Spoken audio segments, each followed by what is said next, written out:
M9NTHS. Well, do I look like I know what a JPEG is? I just want a picture of a goddamn hot dog. Hot dog. Hot dog. Hot dog.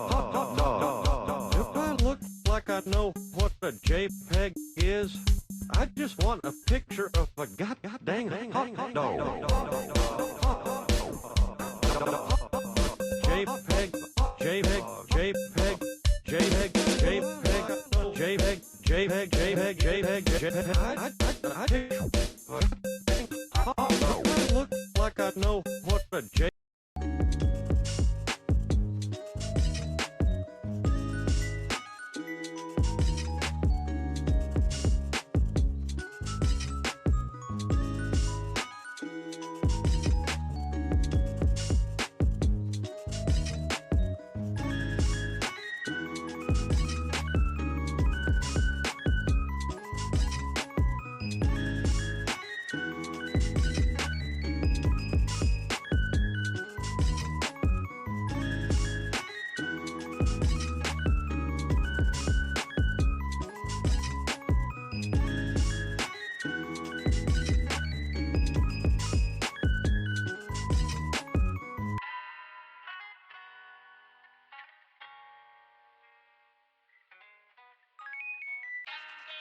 Borderline magical.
Borderline magical.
Hello, everybody.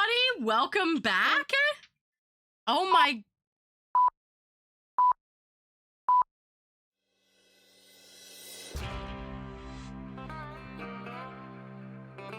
Move on over to skytier.com and see the herd of new products just waiting to graze on your wallet.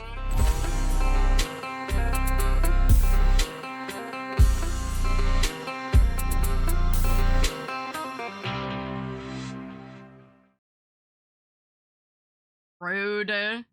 Rude. I can't believe this. Rude and offensive. Rude and offensive. I can't believe you would do that to me. What have I done to deserve this treatment? I'm just here. Best commercial on Twitch I've ever seen. Damn. Well, thank you. I appreciate it. Also, I think I owe a blep. Do I owe a blep? Yeah.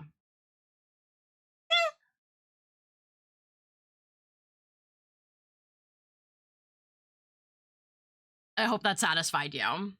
Welcome back to everybody except for Zen, who interrupted me with a very rude ad break. How dare, how dare. I waited so long for that one. Extremely satisfied, 12 out of 10. Good. I'm so glad. Well, welcome to week 4 Art-Tober Check-In. Forgive me. Don't be mean to Zen. No, I'm gonna be mean. I apologize if you hear me sipping a lot. I have coffee on one side and tea on the other, and I'm fighting off a weird throat thing that's happening right now. I don't really know if I picked something up at the art market that I worked over the weekend or what. Or if it's just like the seasons changing, hard to say, but my throat has been a little funky, so I'm drinking so much hot liquid. Yeah, I'm dual wielding peppermint tea and coffee. So if you hear a lot of sipping, just know it's because I'm drinking many liquids, so many liquids, and I have my water bottle here too. So, we're back for Art-Tober, week 4. Crazy. We've basically come to the end of this challenge, and I honestly, like, it's gone by relatively fast, I feel like. I will admit, I'm a couple days behind. So, we might do multiple Art-Tober drawings today instead of just one. Because I'm like 2 days behind, not including today, because honestly, I just had like a art block, pure and simple. I had some art block, and you'll see in there, I actually, I talked about it with my therapist, and she was like, well, what if you just did art that wasn't supposed to be anything in your sketchbook? And I was like, I didn't think about that. I didn't think about the idea that art in my sketchbook could be art that is nothing, you know? That's allowed? Exactly. So I did like 4 pieces that were just like colors and lines, and suddenly I didn't feel so like constrained anymore. It was wild and crazy. Guys, this is why if you're an artist, you go see an art therapist. Because my therapist is also an artist, so it's actually so useful. Like, it's so good to talk to another artist who is also a therapist about my art block and stuff like that. It's crazy. I don't know why I never thought about it, but like my like general stress level and stuff like that really heavily affects how much I can work. And coming into the holidays, there's just like a ton of stuff that pull on my time and energy, right? So I end up losing steam on artwork because of that. And I've been talking about that, and she was like, well, why don't you just like do art that's Join the Doug nothing? cult. Become a warlock beholden to your birdseed patron. Profit. I don't know, Douglas. I really don't know if becoming a warlock beholden to you is like a good call for anyone's wallet. That's awesome that your therapist is an artist. Yeah, well, I intentionally sought out art therapy because it's something I've known about for like a long time, and like art therapy is therapy that can be done by doing artwork in therapy. I have like not done artwork because my therapist is very like she's like we just do whatever you feel like you need to do in a session, which I really like. And so I've done a lot of talk therapy with her, but I also talk about art. But yeah, I don't know. I just had never, she was like, I feel like as an adult, we kind of lose, as adults, we lose like the whimsy of art, like the childish, like just doing something for the sake of doing it. And that is something that is valuable to like recapture when you're stuck in a place like that. So you'll see this week, there's about 4 pages of just like colors and shapes and stuff like that. And it was really cathartic. It was very satisfying to finish the pieces, and there's one in particular that I like the best. I had this very specific shape, like line shape in mind, that I just like while she was talking about it, I thought about it, and I was like, I just want to like make this shape over and over again. So I did it like 3 times in a row. And then I remembered this TikTok series that I saw that was this person who was doing, it was supposed to be like they were doing a series that was just sort of like a decompression check-in where they would just like take a page in a sketchbook, fill it with shapes, and then trace around those shapes until they filled the page. And I was like, I'm gonna do that for one of the pages, and I think I'm gonna do that more because I really enjoyed it. I don't know if I'll get as involved with it as I did with that one, but I chose to do that because a drawing from the previous page had like really heavily leaked through because I used a lot of black. But yeah, it was an experimental week for me. And I enjoyed it, and we're gonna catch up with some of the prompts today. Like I said, I want to try and get 3 done today, basically. Whereas usually I only do 1 to 2, but I'm gonna try not to get like what's the right word? Like too involved with it, like I'm not gonna, I mean, it's not like I overwork the pieces when I'm doing them on stream, but I'm gonna try and keep it like loose and chill. Sky, it's 2 days till spooky day. I know, right? I actually got the last of the stuff I need to finish my costume / outfit for Star's wedding because I have some, like flower and vine patches and applique that I got for my like garden witch outfit, and I thought that I had ordered all like iron-on options because I didn't have time to like sew stuff on, or I don't have time to sew stuff on, and it turned out that these really cute bug patches and this really pretty floral stuff that I got is all applique and none of it is iron-on. So I got myself some heat and bond, which is basically what goes on the back of patches when you are making them into iron-on, so you can like put it on yourself basically. So that's what I'm gonna do. Let's see. Oh, my thing's in the way. But that's probably gonna be like an after stream situation.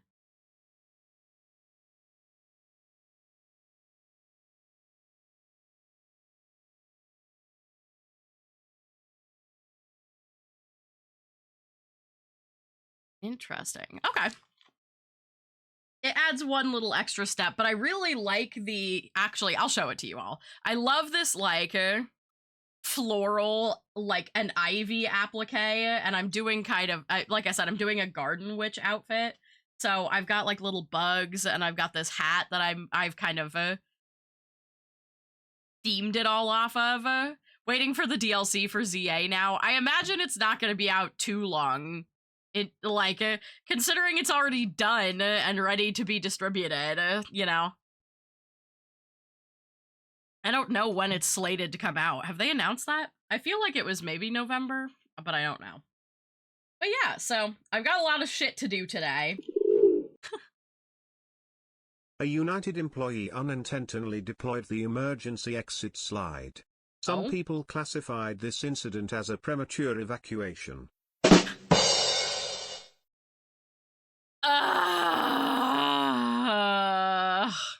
Are you wearing a Doug hoodie? I am wearing a Doug hoodie. My hat's a little bit in the way, I know, but I'm dressed up as Doug for Halloween. I feel like I should try and make this hoodie. I feel like I could. It's just a little capelet. I feel like it should be doable. Love it, yeah. You know, did you miss me, Sky? Yes, even though you plague me. You plague me with terrible jokes. Also, I apologize if the lighting is bad today, because it's very rainy and dark outside, so all I have is my little spotlight today. And it's, you know, it's doing the work. So the lighting might not be as good as it usually is. But I want to go ahead and get on with it. You know what I'm gonna be for Halloween? Stuffed and unemployed. Oh no. Oh no. Hello, Pickle. Okay. Let me slide over here really quick. Turn on the webcam. It's probably gonna need some adjustment. Yep.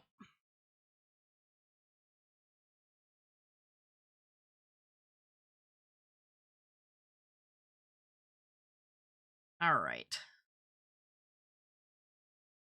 Hello, Ra. What are you talking about? They're great jokes. Lies. Lies and slander. Okay. So, I'm gonna go ahead and zoom in and flip through with you guys rather than holding the book up to the camera like I usually do. So let me zoom this bitch in. Let me actually push this away so I can aim this properly. How's that? That good for you guys? Don't mind all the little applique bits that are all over the place. Oh, this is speaking of the applique that I was talking about. Look how cute this is. It's this really cute little, like, floral daisy and ivy applique. I'm just obsessed with it. It's so cute.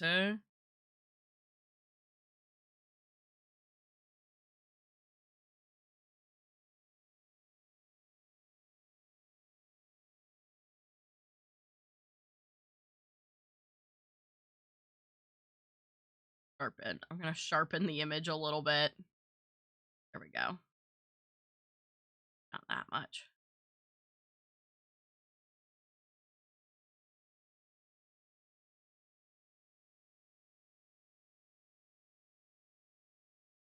I know, right? Okay, so let me show you here. We'll just get off track for a minute. So I'm applying it to an apron that I have. It's just kind of a neutral, like, linen-y apron.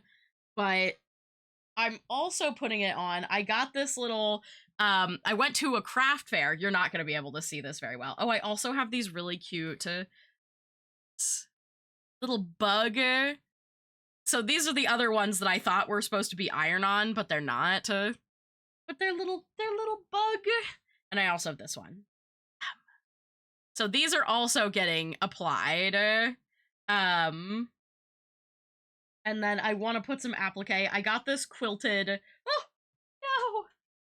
Sorry, it immediately fell off. I got this quilted witch hat, which is kind of the crux of the outfit, and I've been working on it a little bit, so you can kind of see. My vision is to add some of the flower and leaf applique on the top of the hat, I think, so that it will have a little bit more. And then I've also put this really fun little bit of leafy twine around it. I've just been having a very good time kind of playing with it. I got this from a really adorable grandma at an art market who was making these. And so I've been designing the entire outfit around this. And like, I like it, you know, because she makes all of her stuff with like salvaged quilts.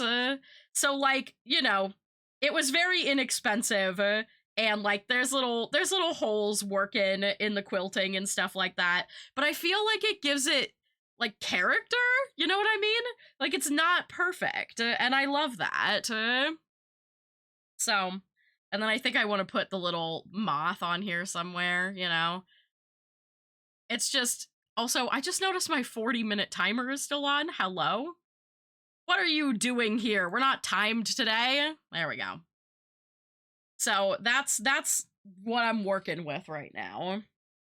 And then I've got like belts and bobs and a dress that's kind of in a darkish blue color. So I think it'll be cute. I need to get all the applique on so I can put it all together and make sure it all works together. Because I'm just kind of going on a wing and a prayer right now. And if it doesn't all work together, well, that'll be rough for me. Oh, I forgot to do the side check-in. We are very close to being done with this sketchbook. I think I might be less than 20 pages from the end now. Hold on, I don't want to spoil anything. But that's all we have left for blank pages. And we're doing 3 today. So 4, 5, 6, 7, 8, 9, 10, 11, 12, 13, 14, 15, 16, 17, 18, 19, 20, 21, 22, 23. Yep, I'll be exactly 20 pages from the end when we finish our last 3 today. Looks like enough pages for more dragons. That is true. That is true. You know, this is gonna be the first check-in where I did not draw any more dragons, actually. So, let's see. Last time, there it is. Last time on Dragon Ball Z, we made this masterpiece, which is Buff Sky in the style of JoJo's Bizarre Adventure, Part 4. What an event this was. Is that a JoJo reference? It is. It is a JoJo reference, yeah. So, here, let me sit down so I'm not quite so in the way. There we go. So we finished this piece on stream last time. I still really like how it came out. It's very funny. So after that, I did a couple more of my silly animal studies. I did not... I was mostly working on these with the idea of, like, other originals to eventually do. I love this Buff Sky. I'm glad I suggested this. It is beautiful. It is truly a thing of beauty. So we've got a page of little wolves that I kind of want to work on this a little bit more. I wasn't super happy with how any of them came out. I don't mind this one. I don't mind any of them, but it's not quite there like it is with the other ones. And then I also did some deer, some derpy little deer. I did do all of these with references, and I like how they came out better, especially with the antlers and stuff. As you can see, I was just trying to like fill space with some like visual interest with the lines and stuff, because I didn't want to just leave them. I don't know why. Like, I just could not cope with the idea of leaving just these guys on the page without anything else. But I do love how the deer page came out. I think it's really cute. But you can see that, like, the bare minimum is kind of going in comparison to this. Like, some of these, they're just very simple. I was really just like struggling with my inspiration, I guess. And then we finally get to the next day, 10:23. This one's prompt is soulmates. So, you know, of course, I had to draw my fucking husband's persona, you know. What else was I gonna draw for the prompt soulmates, you know? So, I did a little piece for me and Tech Husband. I actually love how this came out. I think it's really cute. It's a really good Tech Husband persona. I love you too. I hate my job. That is all later. Okay, bye, Green. Yeah, you know, I had to do something a little cutesy. And then after that is when I went days without doing anything for the week of prompts. And then talked about it with my therapist about how frustrated I was. This weird little line shape is the shape that I just like could not stop drawing. I don't know why. I just really liked this like curliness. So I did a lot of like just color palettes in the background, and then completely, you know, my brain wanted to do impressionistic, but that's not right. Abstract. There we go. Abstract pieces. So the next 4 pages is just abstract work. I was working with, you know, shape and color and lines. This one kind of inspired the next one, which is my favorite one, which is this one. This is my favorite, like, little abstract piece in here. It just reads very, like, scene kid to me. What did the cannibal get when they showed up to their party late? What? A cold shoulder.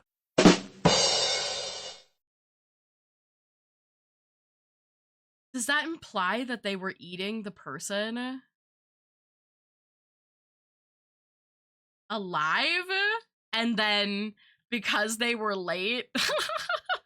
I need to not overthink that one. So yeah, this is my favorite like little impressionist piece that I worked on this week. I also really like the color gradient in the background. I like the like neon-y green to cool tones. It draws your eye really well. Which, you know, and then I did this piece. This is my least favorite of the abstract pieces. I was trying something and it just like, it did not quite work out. And then I fucked up and did too many on the top and not enough on the bottom. You know, it is what it is. I like the gradient in the background, but it was just like, I was trying to recapture what happened here and it didn't happen. And unfortunately, all these little plus signs were like really bad with bleed. This is when they put Sky in solitary. Why? Because I'm doing impressionistic art, and then I filled this page. This is what I was talking about with the shapes. This one also has glitter pen on it, which you can kind of see. It's a little hard to show it. Yeah, it's you can kind of see it in here. Like, I basically did every other line is filled with the shimmer. It shows up a lot better in person than it does on camera. That's just always how it is. But this was a very satisfying, just like, piece to do. Also, yet again, the saturation does not come through here.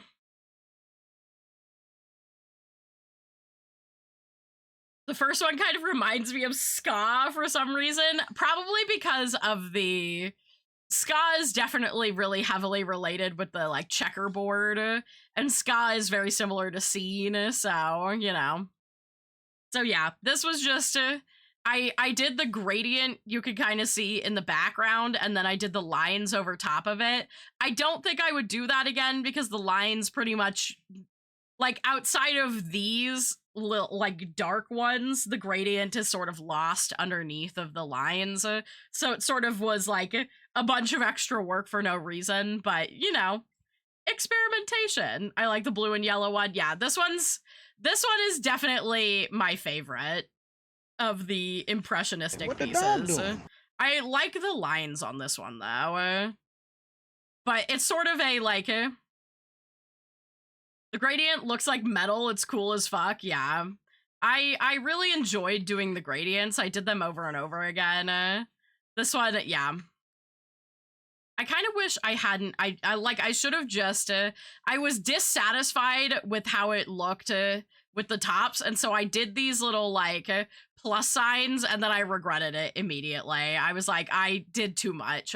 I should have just left it as it was. But that's the point of the sketchbook, you know?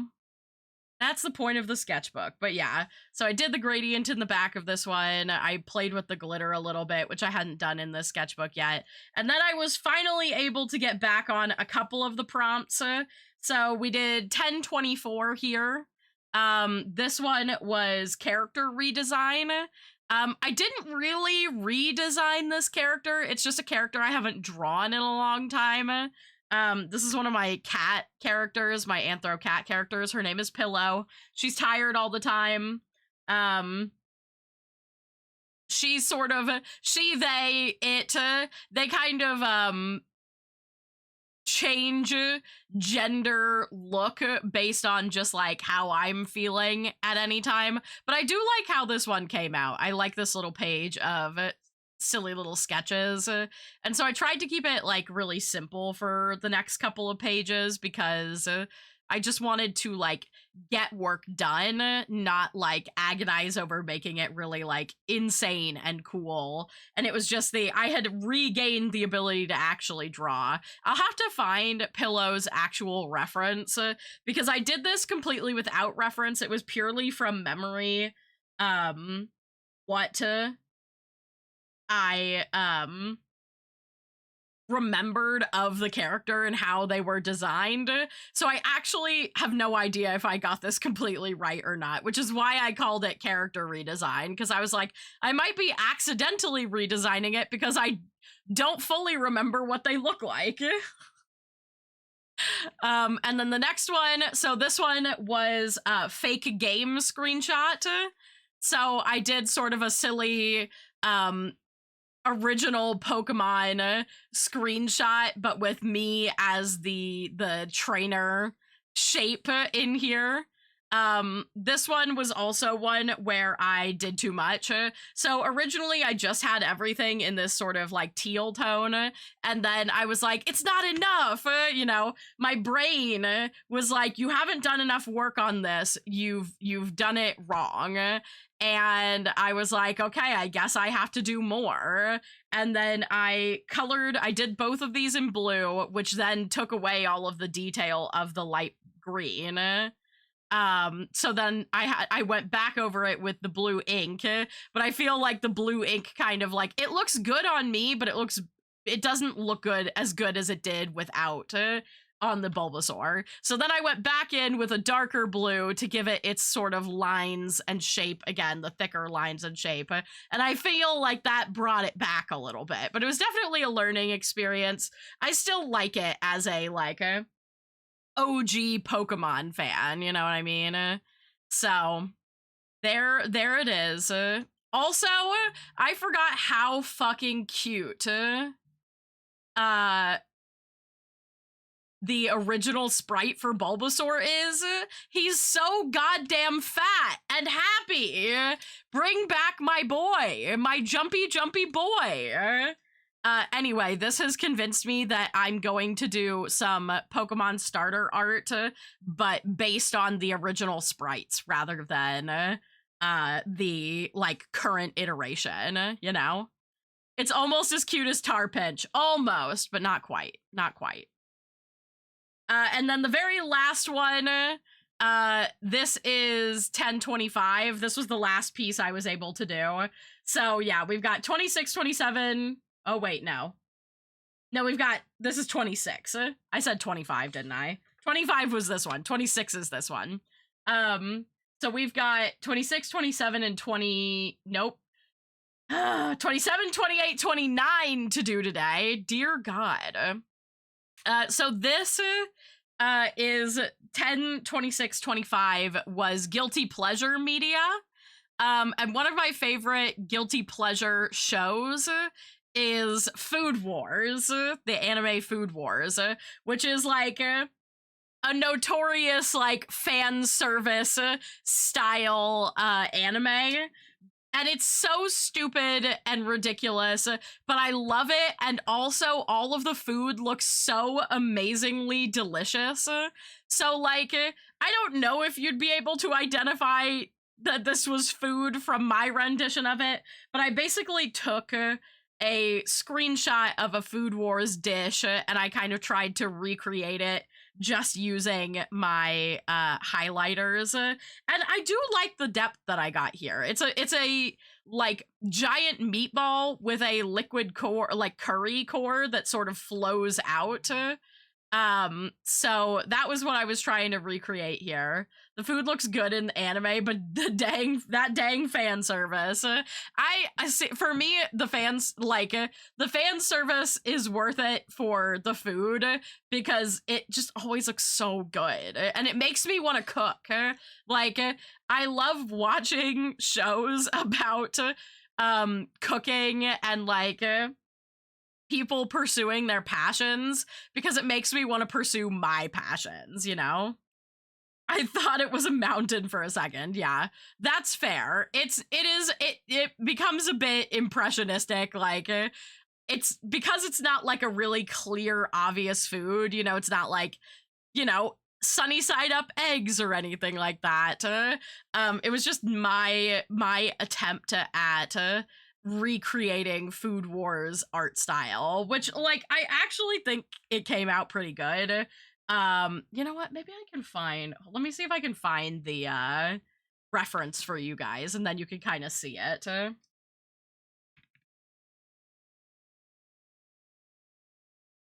Because it's a pretty popular screenshot for it.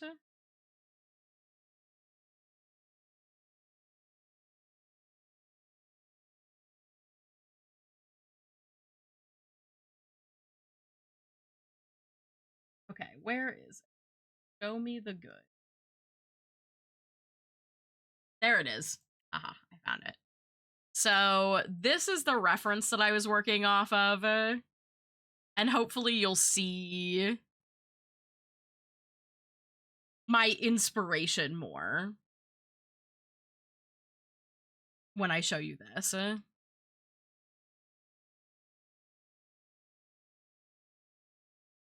There you go.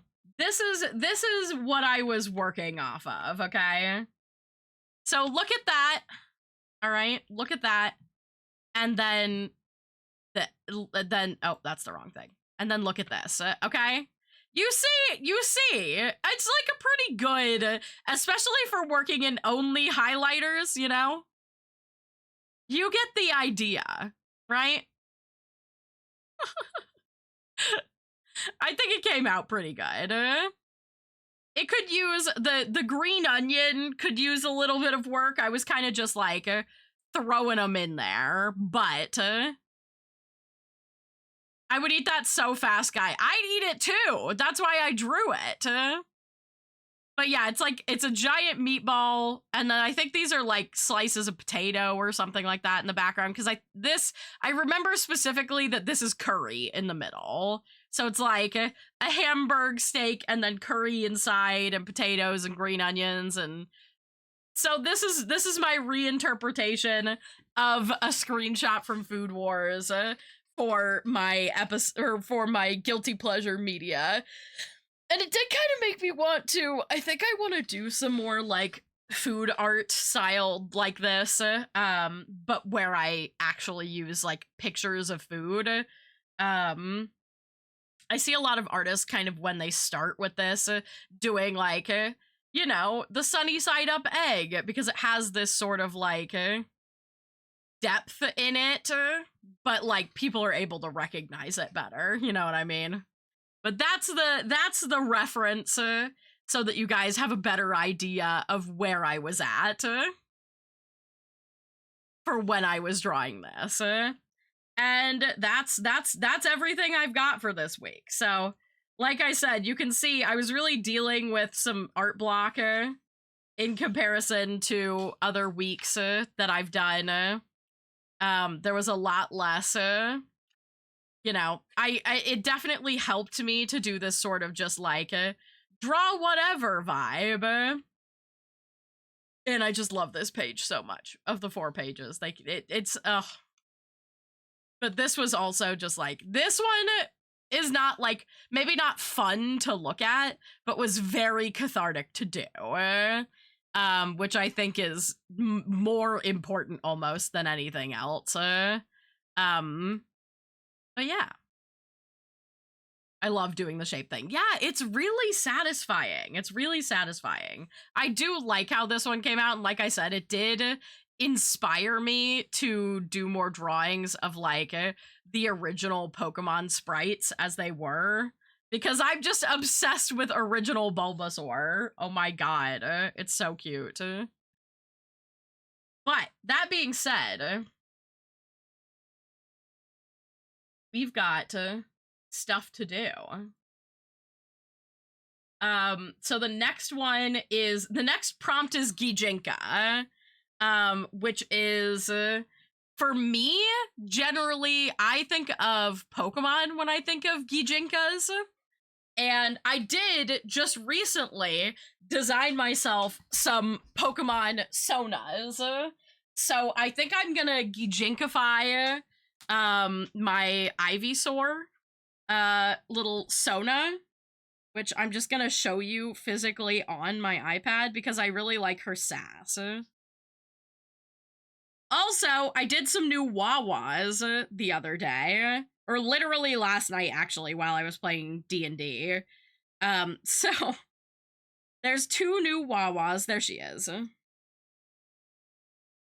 So this is who we're gonna Gijinkify here. The Pussy Queen Slay herself. I still think I want to rework my Munchlax here a little bit. I don't know if I'm completely happy with her. I love these 2. Maybe it's just because I'm not being true to my love of grass types by adding Munchlax, but I just love Munchlax. Gijinka, yep, yeah. So Gijinka, here, let me look up the official like definition of it. But Gijinka is generally taking like an animal or like creature character and giving it a human form. Specifically, it's the Japanese term for the personification or anthropomorphism of non-human things, such as animals, objects, or concepts into human-like characters. But like I said, I'm most familiar with it from Pokemon Gijinkas, when I was like young and getting into cosplay, were like a huge subsection of cosplay for me. So, but I didn't even think about doing like concepts. Oh yeah, like some of the references here, let me just kind of show you all. So in the like Gijinka Google, you have like this person did drinks as people, which is really cool. But then, of course, here you go. You have, oh, wow, this is really low res, but, you know, you have Melodic as a person, you know. It's taking, there's some more, it's very popular with Pokemon, very popular. Here's some Kirby characters. That's cute. Damn, King Dedede can kind of get it in this one. That's everything. It's very popular with Pokemon. Look, there's an Ivysaur Gijinka cosplayer. Love that. Love that. Or Venusaur, actually. That's Venusaur. It's super popular with Pokemon. But, you know, like I said, it spans many different things. You know, including drinks and stuff like that, which I think is pretty cool.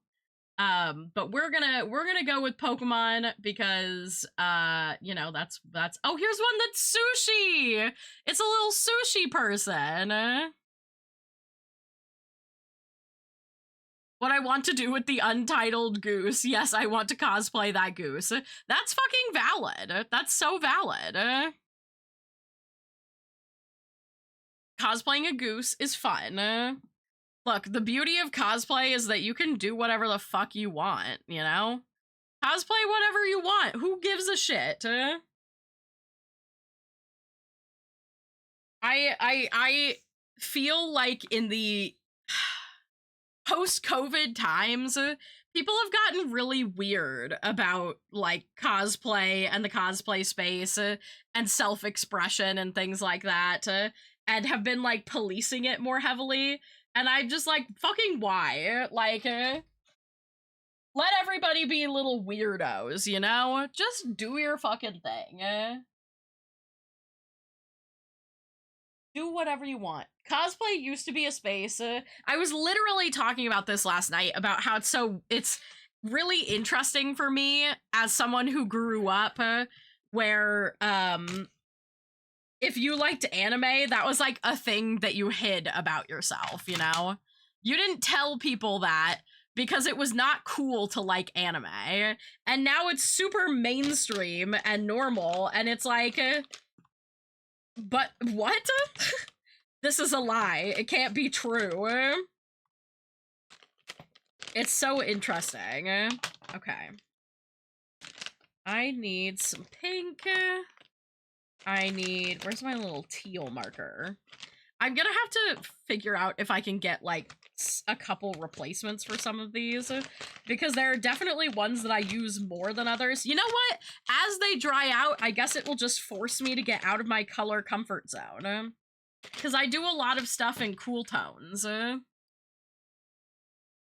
Oh, and that one.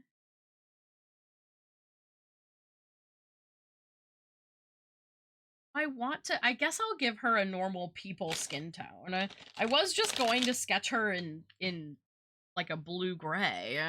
I guess we could start with sort of a neutral blue-gray base, and then I can decide what I want to do. It is pretty common. It's like 50-50 on whether some people give them like animal ears and stuff like that, and some people don't.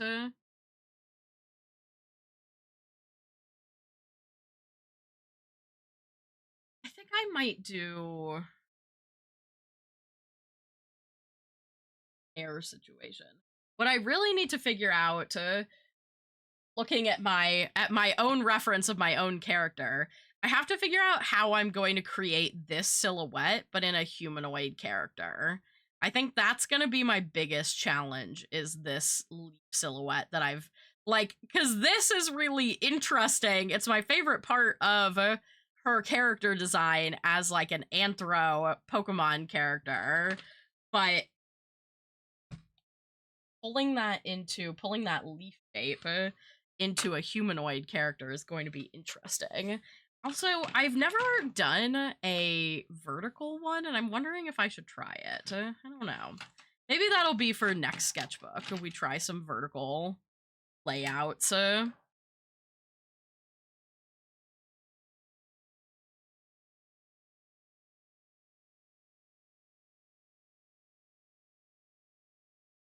What I might do is draw her and then draw the anthro version of her, like, on this side, so that there is a comparison.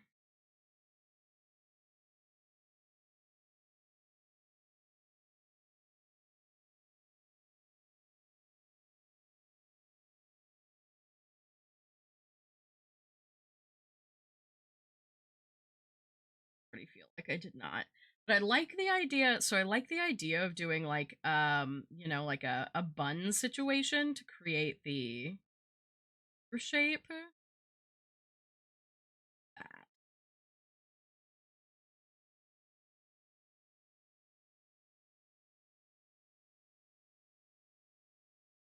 My first thought was like a mohawk.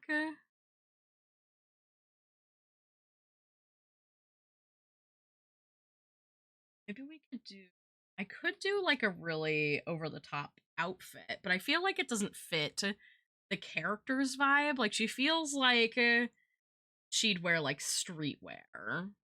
Maybe we could do like a situation.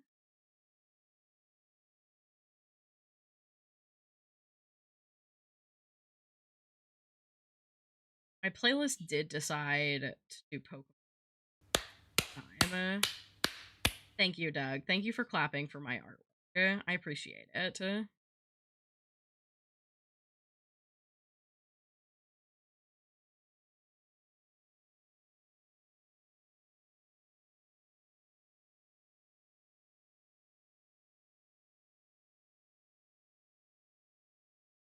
Idea of this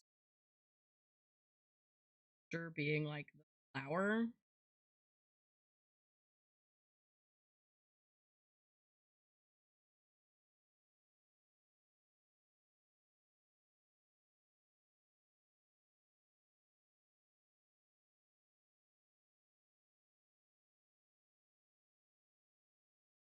Hmm.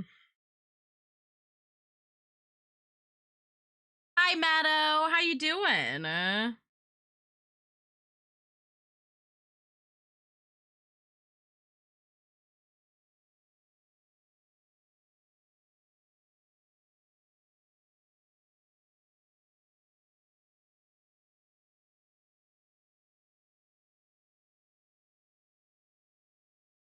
Eyes, which I want to keep the name eye shape for sure.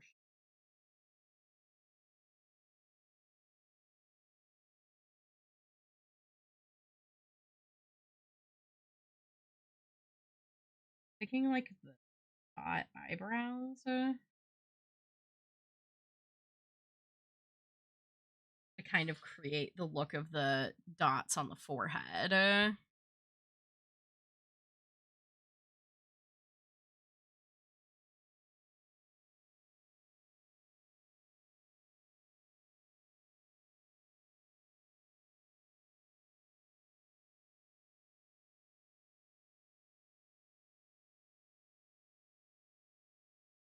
So maybe we do like some hard edges there. That might create shape.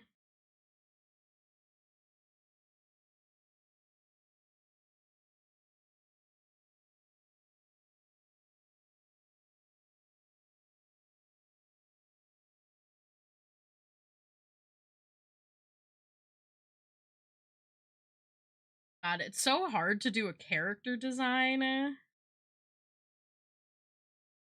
And of course, going into buttons. So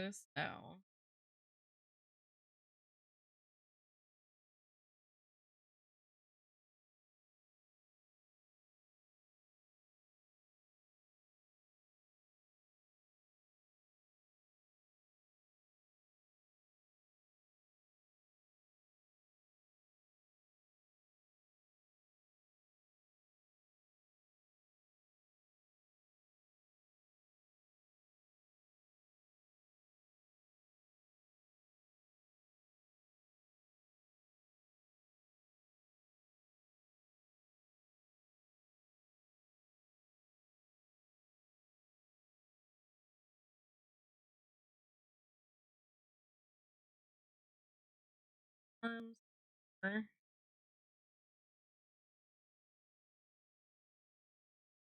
very exaggerated size. So we gotta do a big sleeve.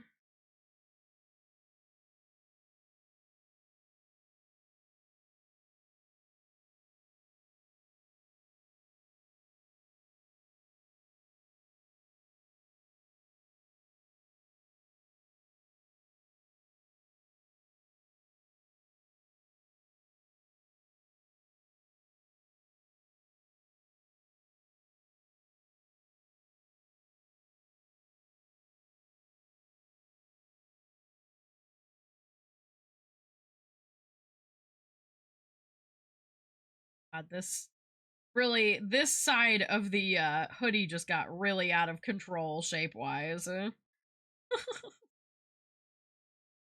It's fine. That's fine. I do like that. Okay. Slap some color in here.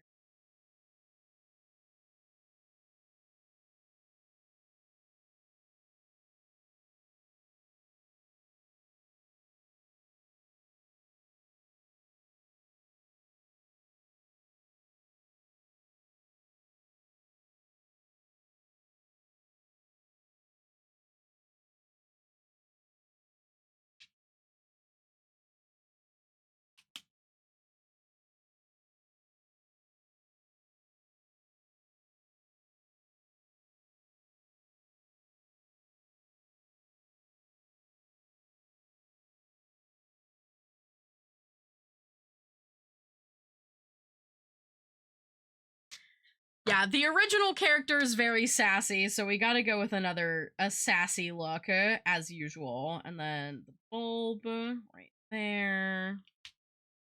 And I think I do like, because the body is blue. Like, this would probably be something. I'm not, like, completely, like, yeah, this is it, but I do... It's close. Definitely that.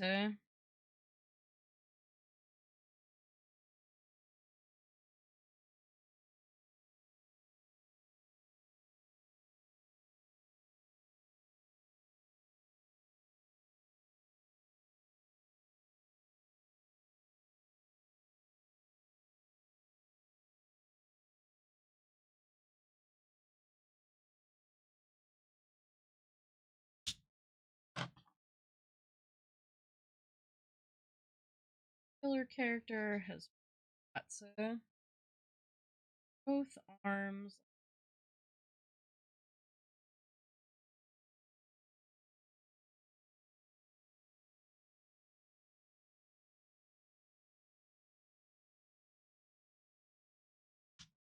I also like the idea of giving her kind of a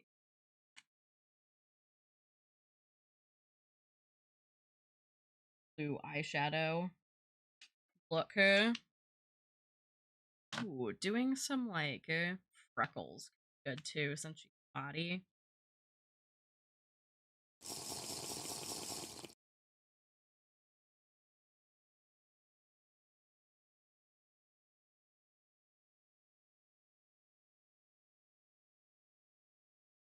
Look at this cool bee I drew!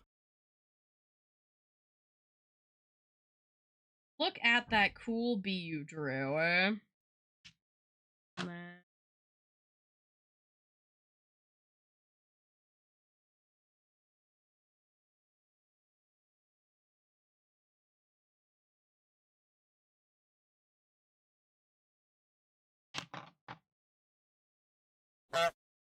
Look at this cool bee I drew!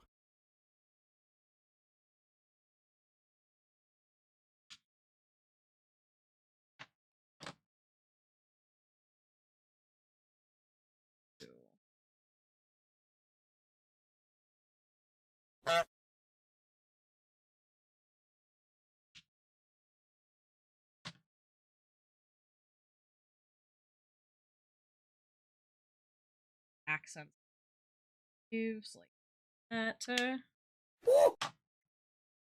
So true.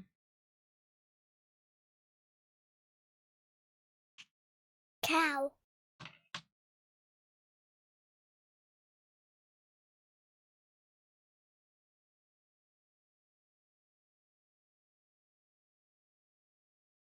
No, this is my blue. Like, is this black? Nope, it's my blue.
Love gejinkifying my own anthro characters. She's giving a little bit like the hair is giving a little bit pinata, which I think is a little funny.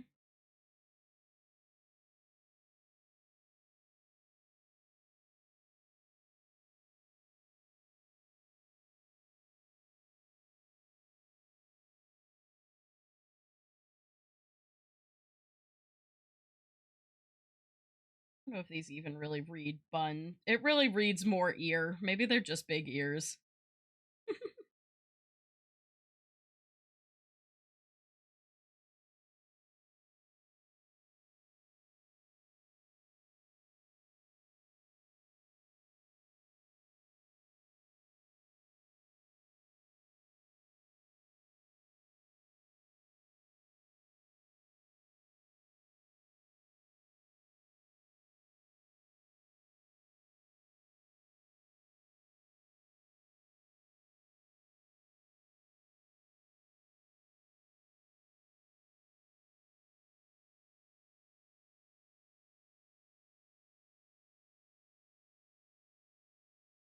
Yeah. Like it better. With a little bit of line work on it, I feel like she pops a bit more. Comes to life a bit more.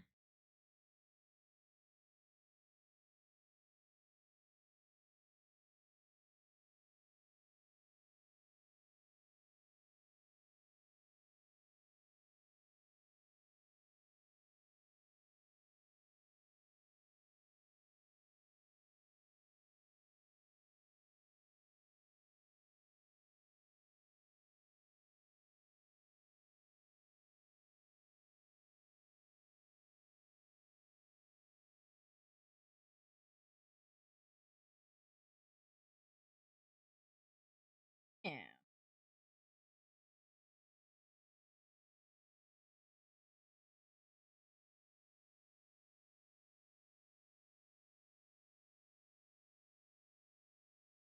Okay. I do like the pinata-esque hair, yeah. Once I saw it, I couldn't unsee it. So on the other side, let me draw the actual character.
How are you? What are you drawing? I'm doing Art-Tober. Specifically, I'm following the prompt list Cringe-Tober, which is an October drawing challenge for artists to kind of challenge themselves to draw every day in October.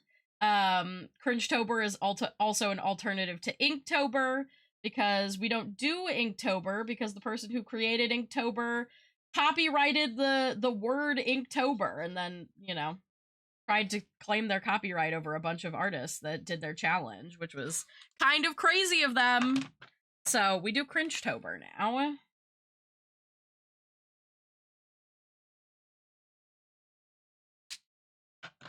So this is an Ivysaur character that I designed a while back on stream because I'd been talking about wanting to make a Pokesona for a long time. You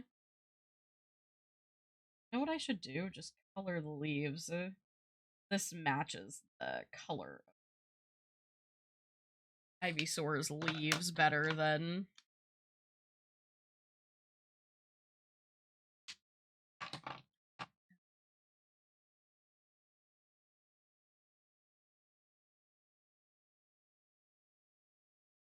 this. So currently we're doing, this is a Gijinka, aka like the human version of an animal character. So, and it's really popular in the Pokemon community. So I'm doing a Gijinka of my Ivysaur character.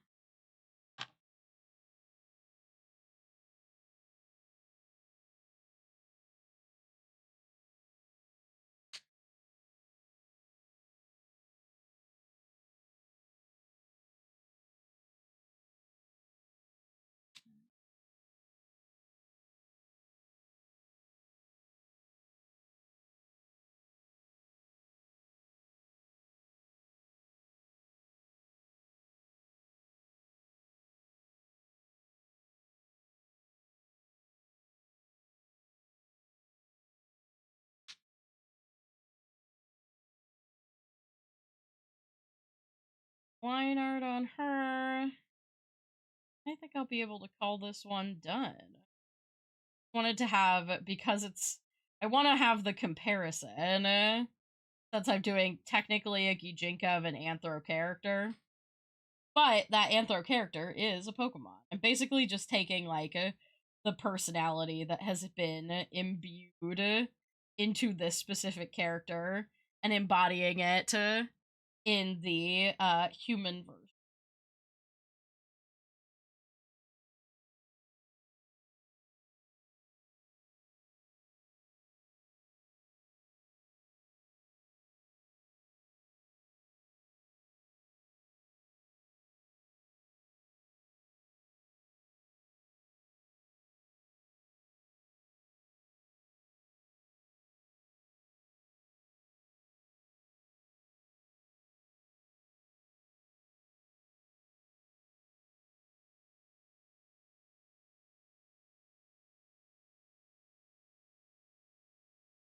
What the dog doing? What the dog doing, indeed.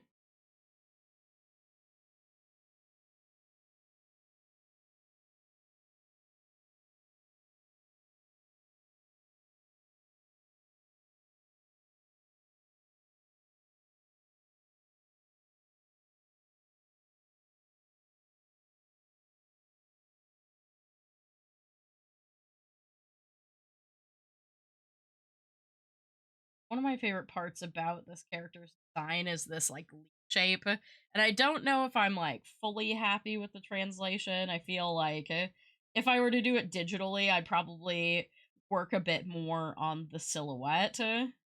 But because we only have one try when we're working in a physical sketchbook, I mean, technically I have as many tries as I want to put into pages, but I only want to do one try because I have other stuff I want to do. There we go.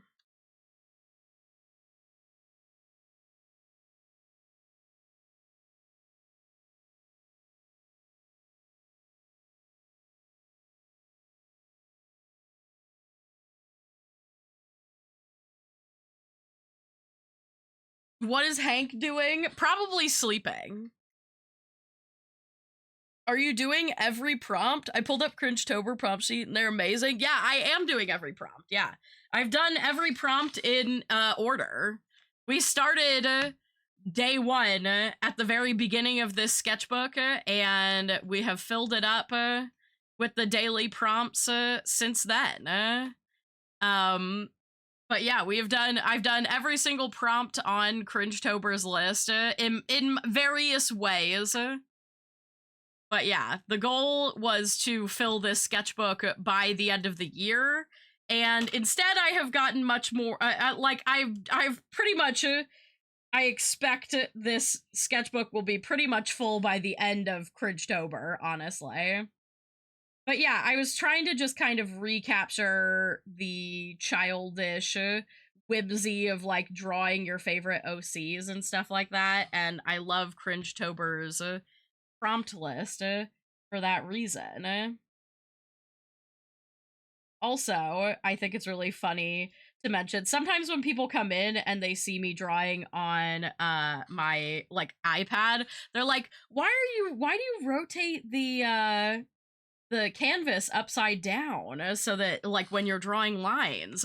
And people think that that's like just a thing that I do digitally. No, you do that. You do it traditionally. There are just certain directions where it's easier to pull a line. So you rotate your image to match however it's easiest to draw the line.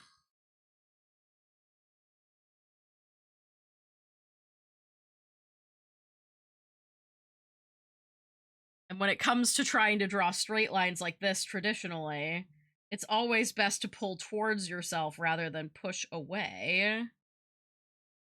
So you rotate it to where that works for you.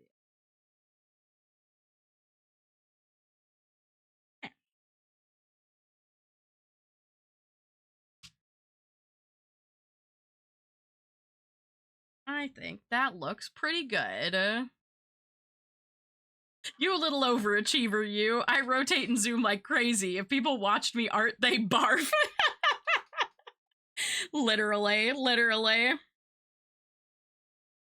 Okay. So this one is the prompt for 1027.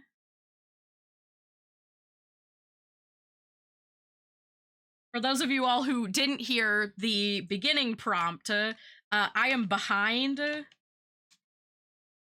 Add shading to the eye here. There we go.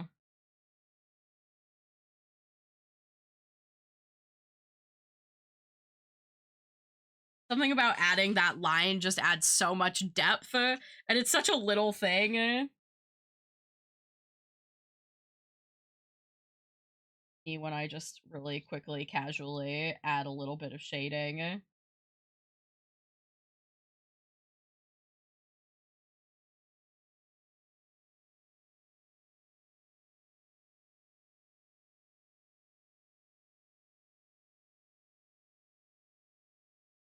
There we go.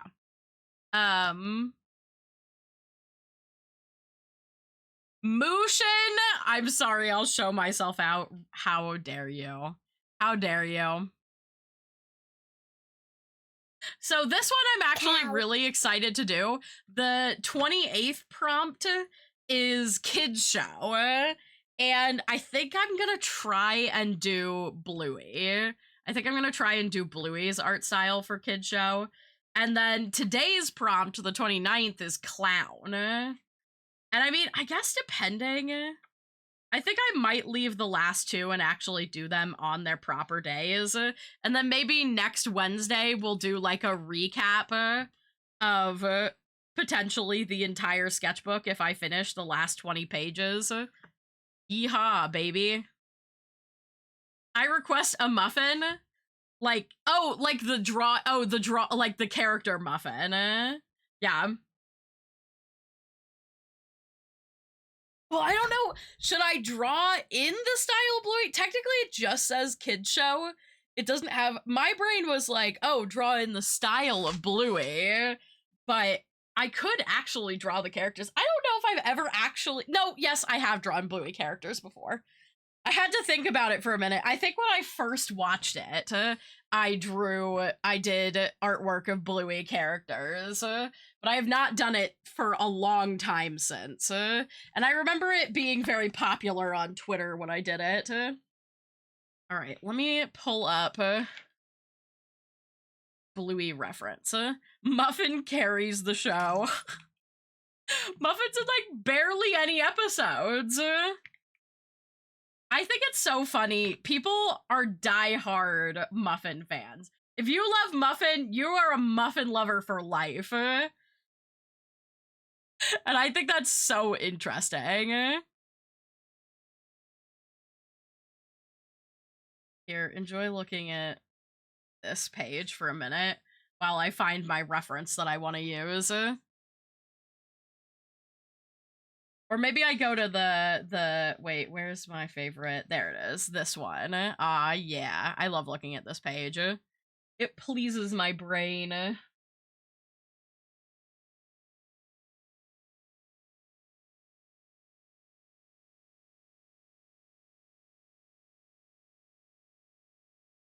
Oh, this is cute. This is like all of the kids together.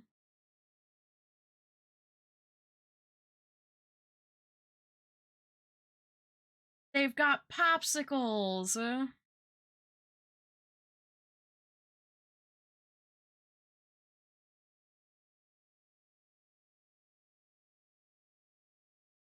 Bulbasaur would win? You think Bulbasaur would win in a battle against me? Well, one, I'm supposed to be the trainer in this situation, but he's only level 5. You think I can't take down a level 5 Bulbasaur? I can't believe this. No faith. He'd wreck you? What the heck? What the heck? Anyway, I realized I've got a lot of Bulbasaur happening in this sketchbook. I've done Bulbasaurs on so many days.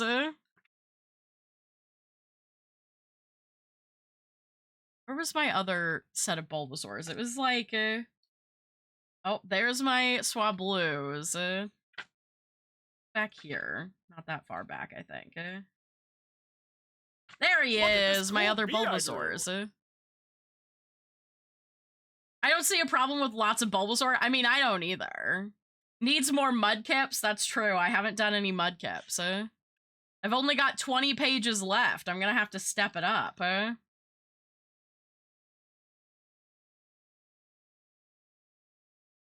God, it is so satisfying. It is so satisfying to just flip through and see all these pages filled.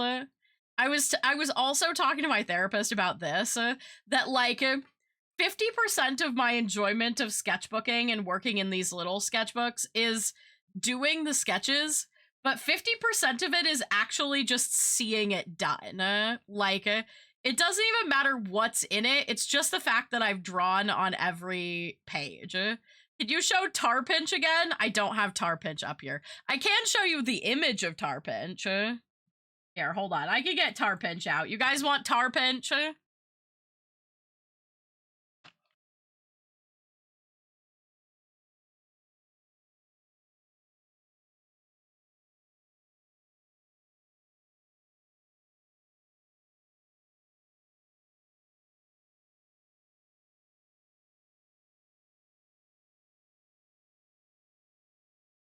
There he is. Technically, this is Poke's artistic rendition of Tarpinch. But he is the GOAT. That's true. There you go. I'll put him like right here, looking at all of you all. I love that he's so fucking like he doesn't make any sense at all. They're just a little guy. That is true. They are just a little guy. I still need to. I literally still have the fabric sitting right here. I should just like make a really fast tar pinch before I go on my trip to Star's wedding. Put him trapped in the webbing. Oh my god. He's like up here. Oh, he's gonna get eaten by the spider, guys. Oh no, tar pinch. Somebody save him. He's stuck in the webs.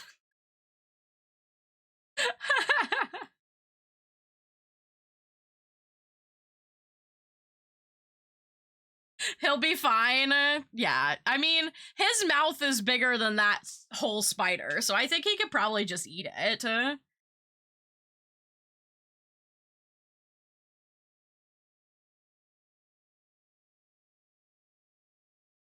Okay, I think I'm gonna sketch with my purpley gray color again.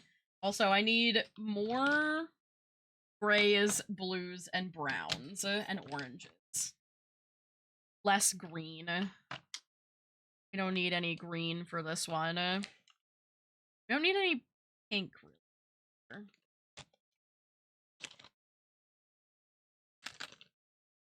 Brown. Not that one either. Probably black.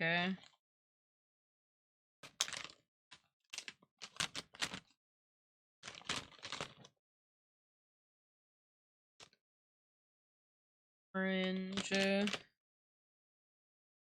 Browns. That orange might be too bright. Maybe that color instead. We'll see. We'll see. Maybe I don't really need yellow. I think we should. That should cover it.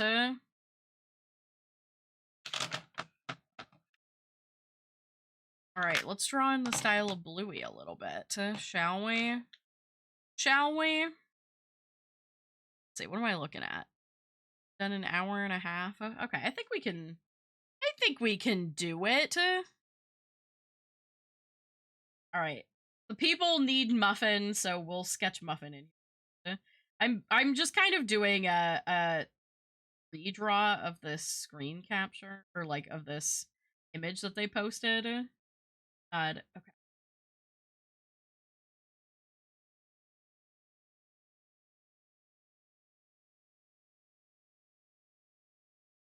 I think it's so interesting because the style is so deceptively simple,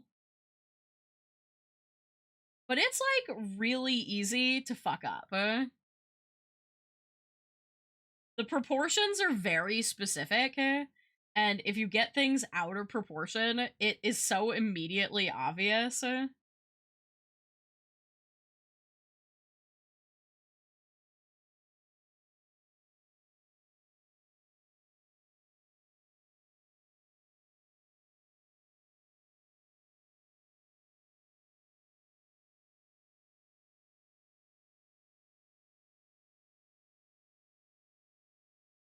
This is for all the Muffin truthers in chat.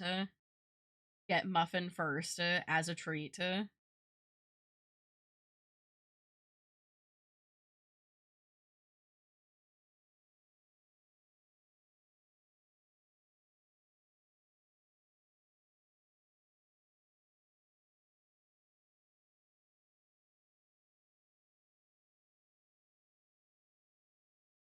Nothing but Muffin.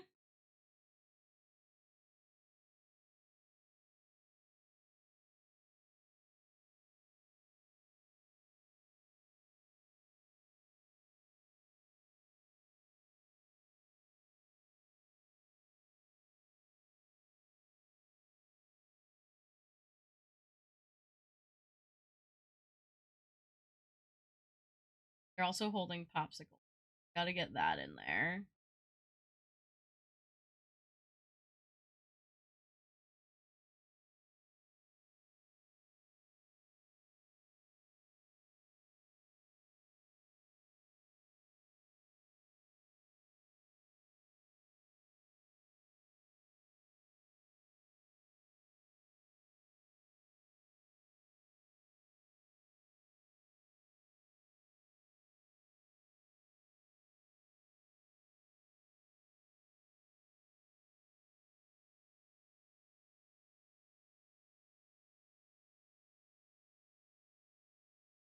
Also, if you haven't, healed your inner child and watched Bluey, then, I mean, one, you either don't have childhood trauma, which can't fucking relate, or two, you are resisting the need to heal your childhood trauma. And also, I say, get with the program. This show is so ridiculously like it's so simple. It's such a simple child show, but it never treats its audience like they don't understand things. And I think that that's so cool, honestly.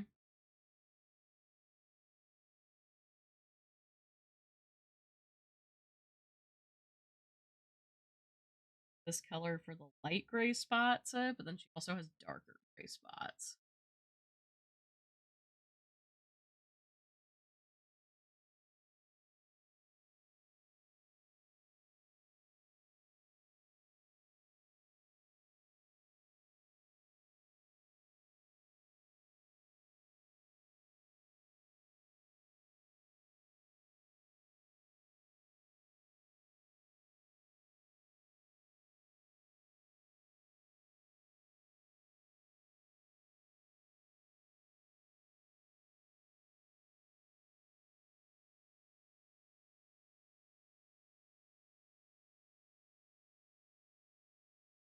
In this drawing that I'm recreating, the popsicles are half eaten, but I'm just gonna draw them whole.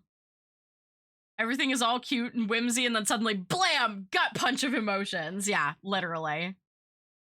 Government issued mandate to watch Bluey. Yeah, I mean, don't you want to heal your trauma?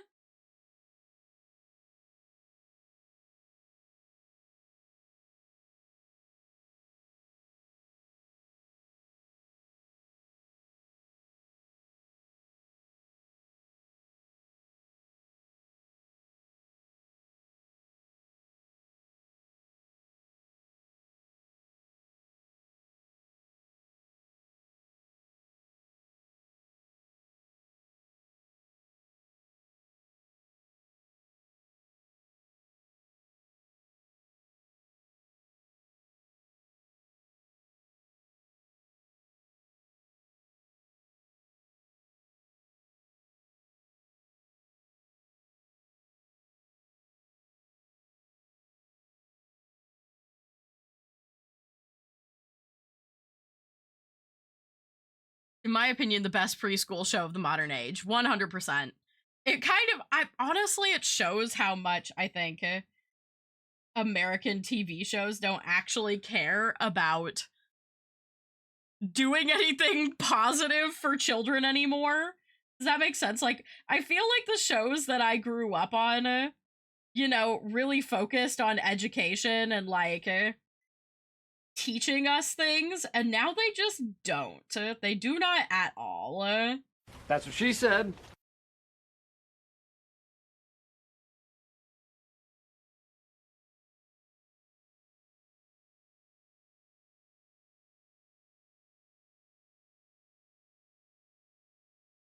Okay.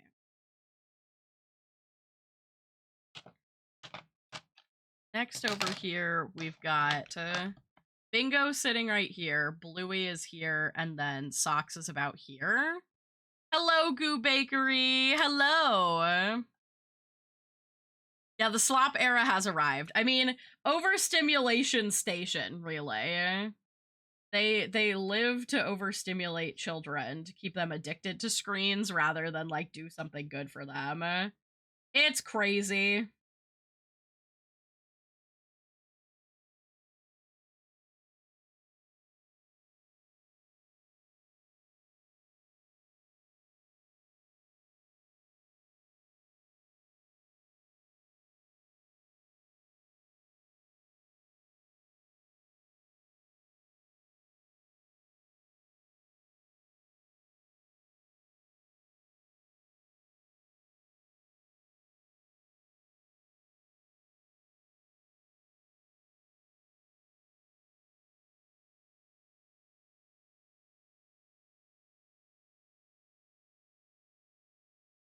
as a child who grew up with one of her like all-time, well, pretty much all of her favorite shows being like shows that feature animals doing educational things, like Wishbone was one of my childhood favorites. Zaboomafoo.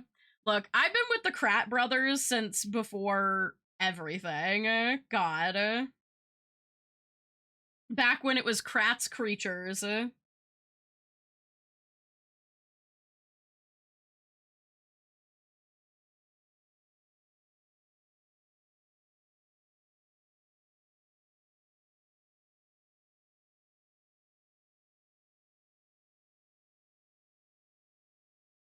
And it's crazy to me. Like, I have looked at, or like I've listened to the Krat brothers. If you, I can't help you if you don't know who the Krat brothers are. They're like, they were kind of in the era of like, you know, Steve Irwin and stuff in animal conservation, but they used to do that same kind of on-site, animal conservation and education before Zaboomafoo. And I fucking ate that shit up because I was an animal obsessed child. I was literally born to be a furry, basically. I don't know. It's just like I grew up on so many shows. Also, you know, I've talked extensively about Between the Lions. We don't need to go into my big gay crush on the Between the Lions mom, but you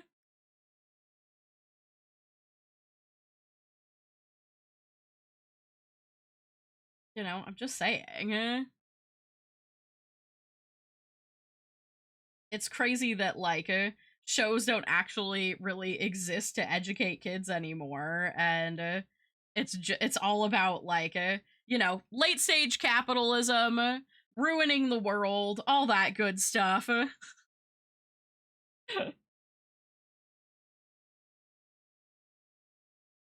I just feel bad, I guess, for this generation of kids because, like, I feel like 90s kids show programming was like peak children's programming, children's educational programming specifically. Because there was just like so much good shit on TV then. And it was all like, you know, so many of even like PBS shows and stuff like that, dude.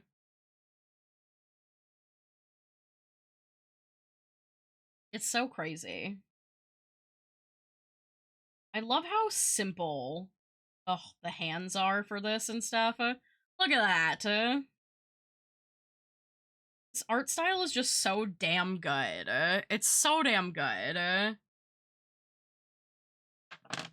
I think I'm gonna do this color for the darker spots.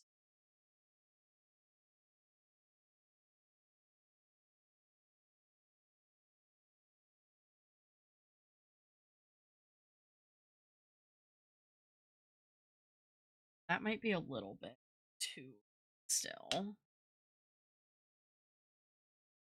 How dark is this gonna be? Oh. Dark, but I feel like it works.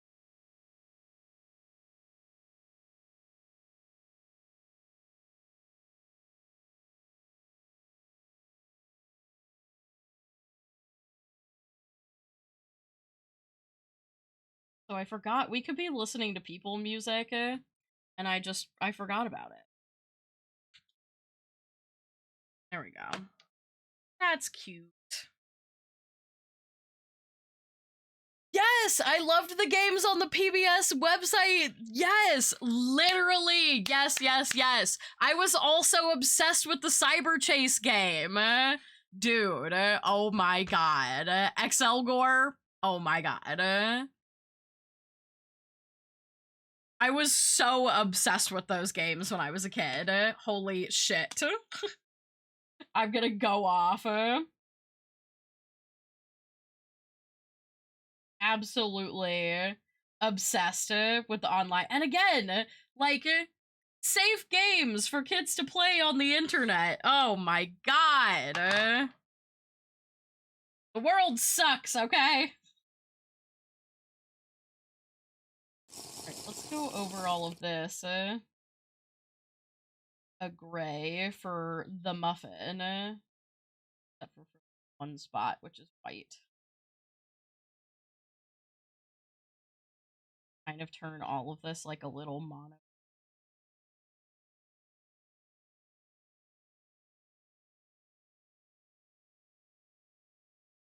Yeah, there we go. Perfect. Then they've got kind of like pinky tan ears. Pink over.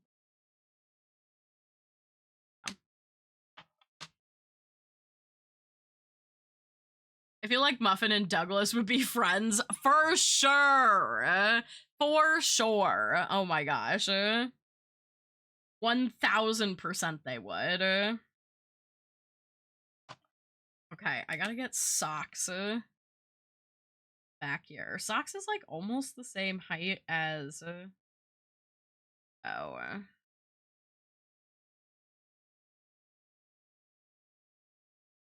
he has kind of a I'm definitely not going to be able to do this quite in proportion. Otherwise she's gonna be huge.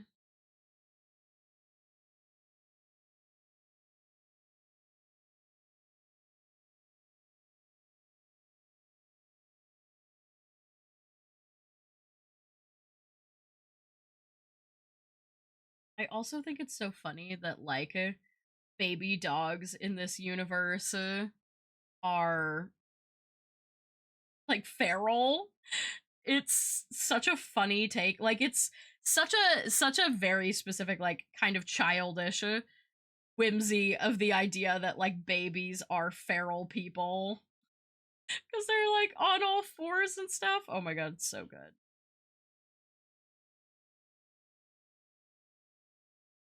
Everything. I have this at a higher.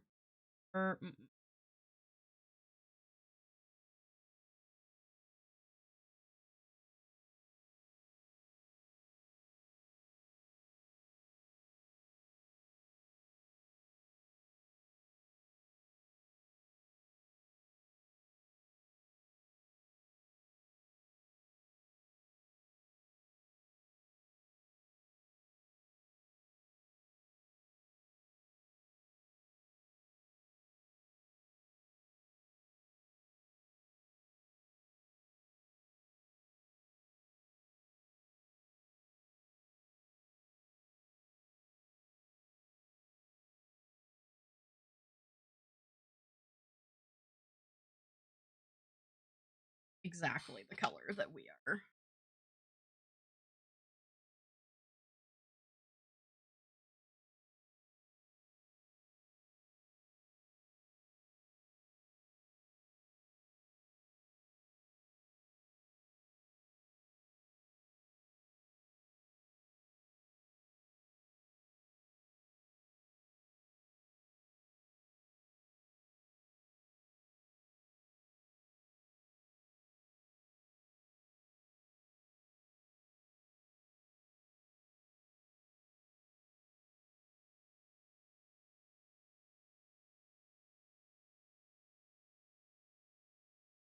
I also think it's really interesting how like the position of the nose is primarily what we use as an indicator of how far the head is turned left or right in this art style. It's so interesting.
right, I think.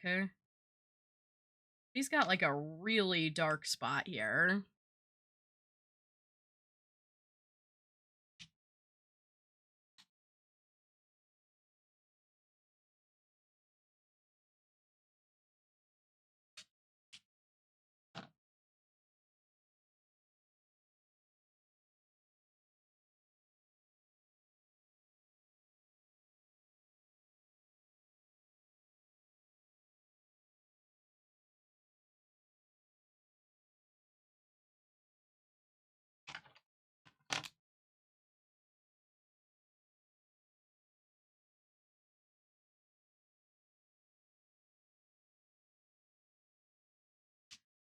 I need some more. I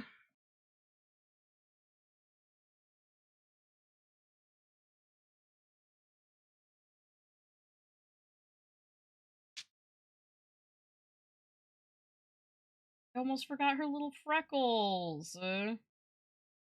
That would have been a crime.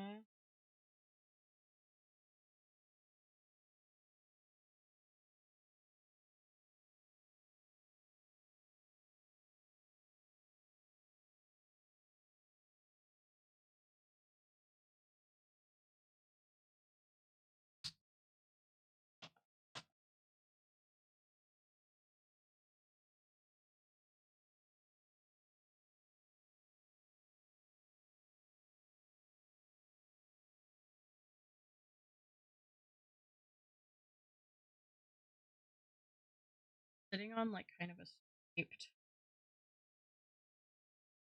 bench.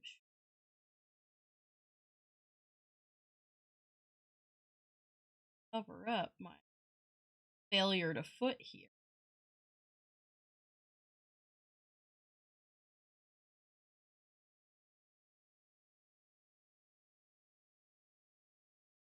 Bench.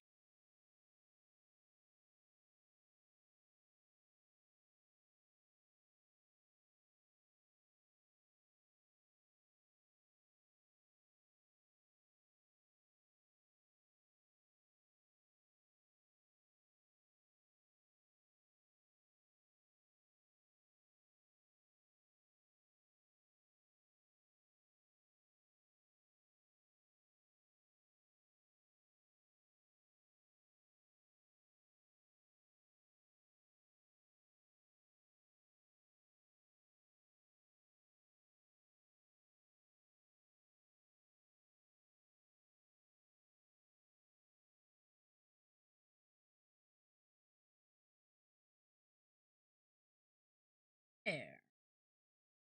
It's a little shadow under here.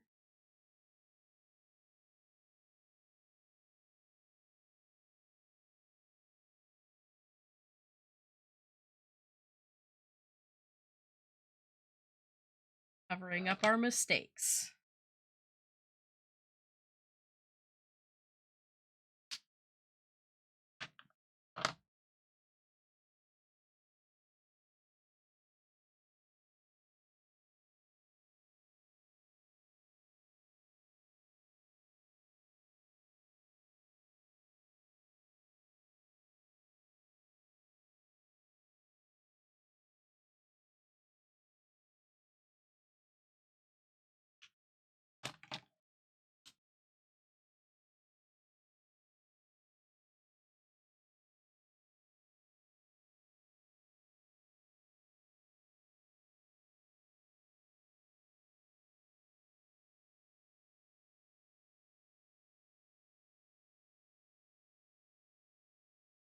Hello, Coco. Welcome in, welcome in. The stream is just what I needed. It's really helping me relax. Good. I'm so glad, Ember. I love just having a little drawing time together, you know? And like, sorry for the shaky camera, my god. Every time I move, my camera is attached to my desk, so if I like even barely knock my desk, it like shakes all crazy. But I just, you know, it's fun to have like a little bit of time. There are lots of like digital drawing streams. It's kind of fun to be able to just like do a little traditional art, you know? And so last, but certainly not least, we gotta get Bluey in here. Who is tallest out here. The reference image.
Off the side of the page.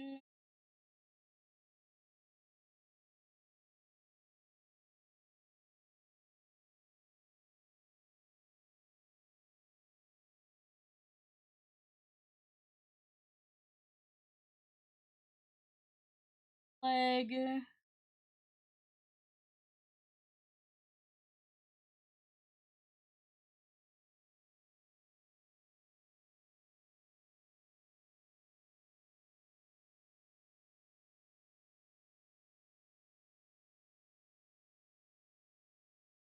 Chat, tell the art woman I deserve bird seed. I have been so good, I swear. You are literally never good, Douglas. We're always bad, and therefore you never deserve birdseed. You're just lying. Boop. Thank you for the boops.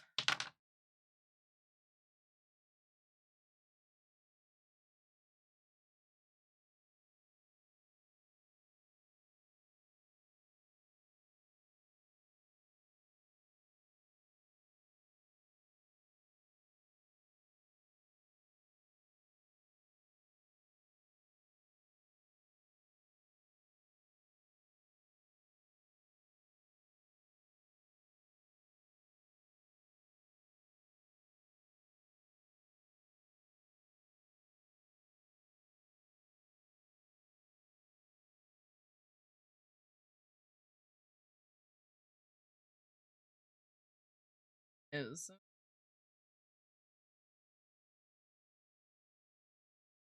good darker blue for this. Like my high have to darken it down, maybe with some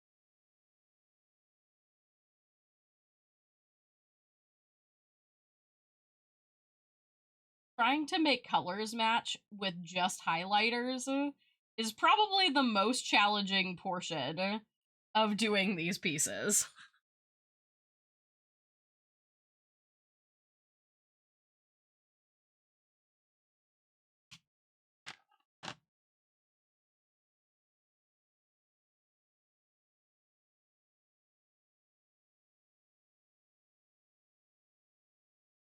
That'll be it.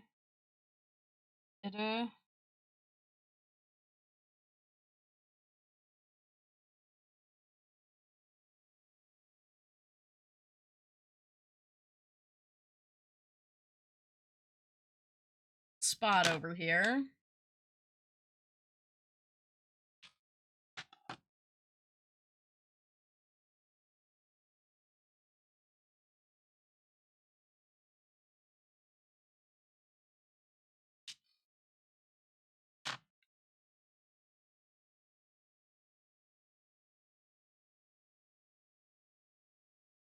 Bit of tan. Tan in here is the right.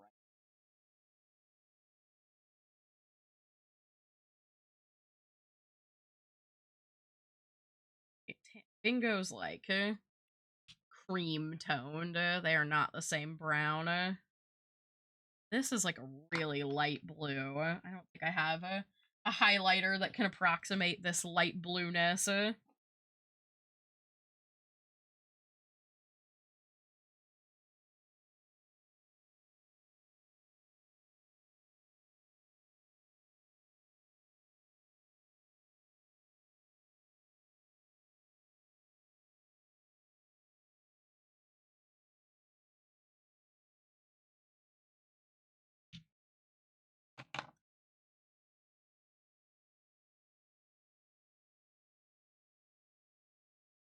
our little popsicle color.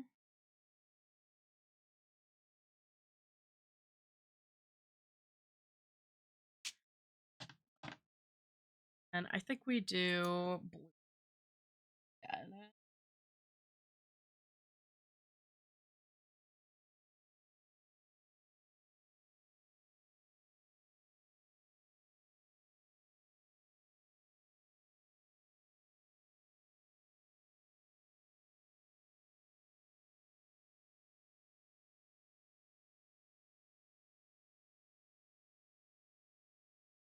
There we go.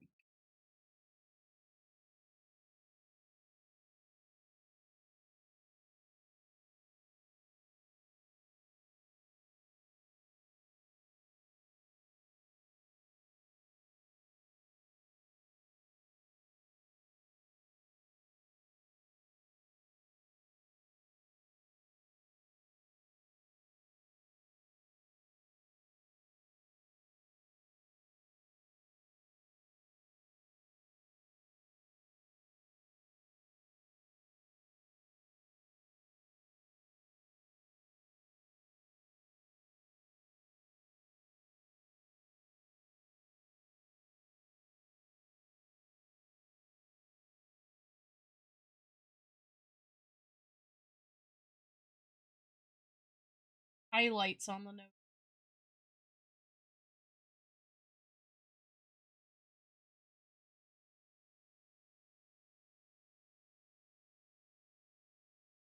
God, I just love the shapes of everything in this show.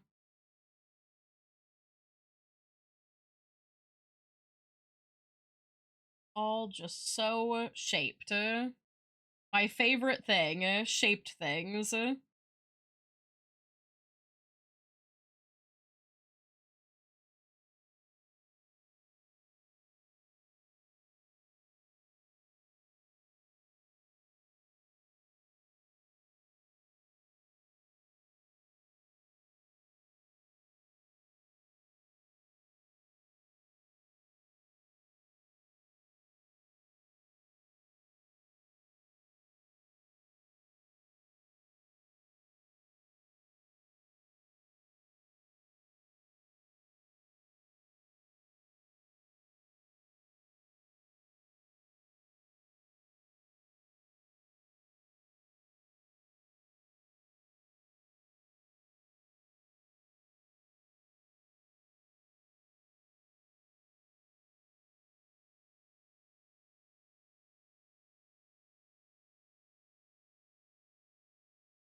so interesting to look at this piece and see how very slight variations in the proportions change the look of it. Like the eye proportion compared to, like, I'm much happier with how Bingo came out in comparison to Socks in these two instances.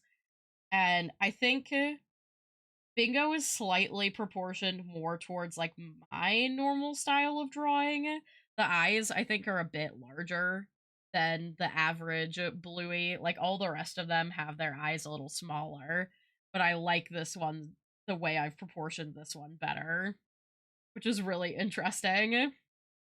But, you know, I guess that's why it's my art style.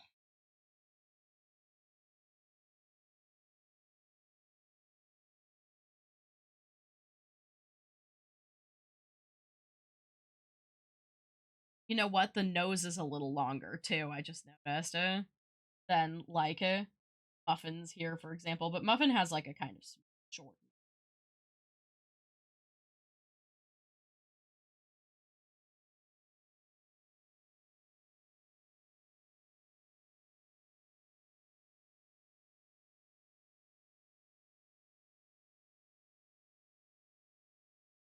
Excuse me, had to mute there for a second so I could cough. Oh my god, I have tea. Gotta get some flaming hot Cheetos. Let's fucking go.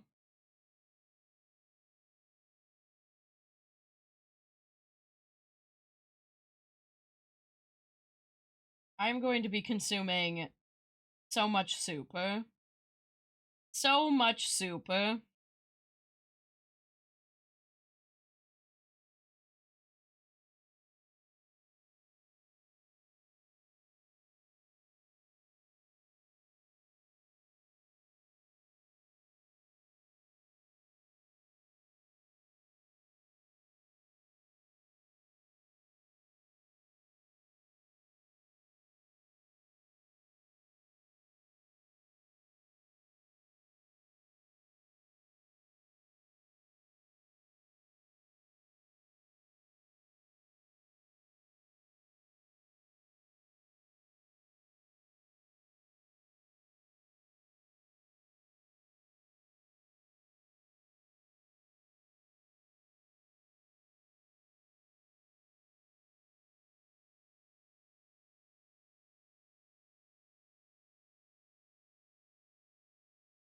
Love that Blue hands basically the way I do.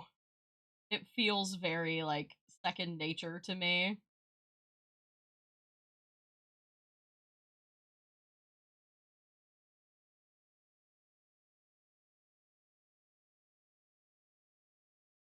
Hands are like 90% finger, you know?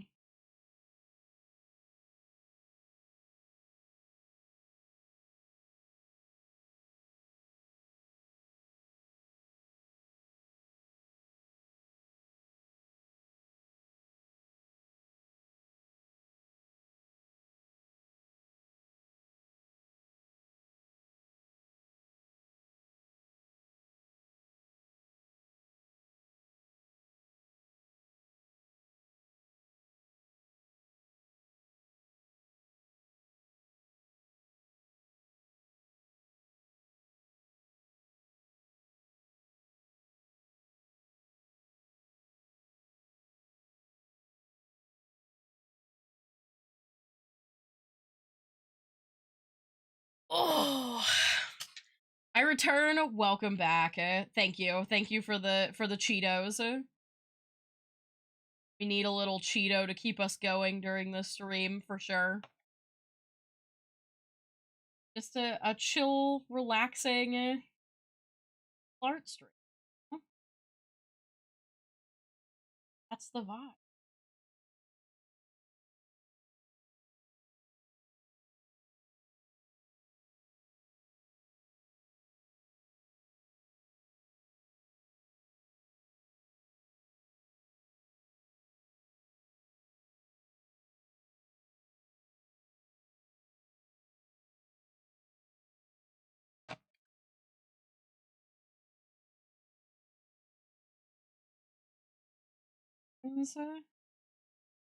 Then we do our last prompt of the day. Now, I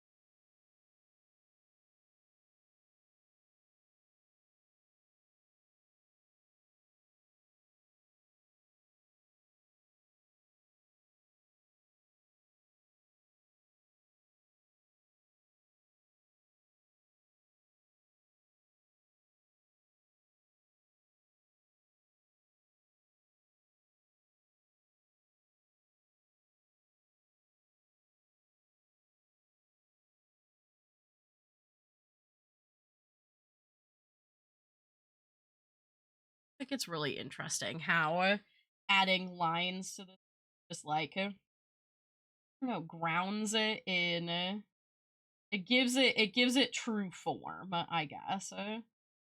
Really interesting. Like some pieces in my sketchbook, don't need the lines. Some of them do. Fun getting to kind of figure out where certain things fit, or where certain bits of style fit in art styles. I think also because Bluey has such a strong line art, kind of needs it to really come off as the Bluey art style. Even though mine's like a kind of chicken scratchy version of their line art because I'm doing it traditionally and thing. A pen that is probably too thin to be doing their art style, but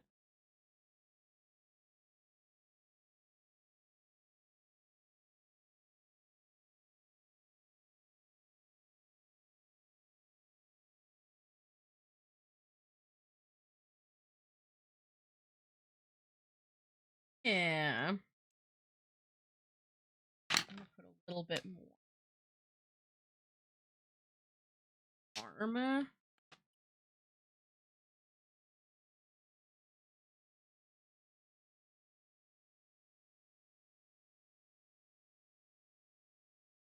Didn't need nearly as much brown as I thought I was going to. I don't know why I was like, I'm gonna need a lot of brown for this, when Bingo is the only one that has any warm tones in her at all.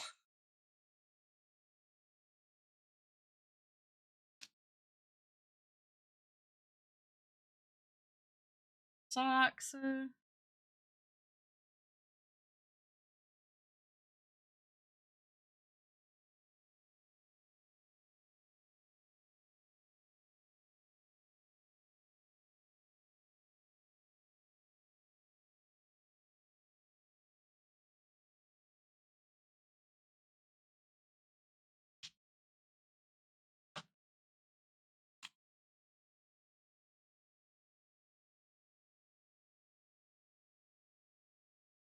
Background image.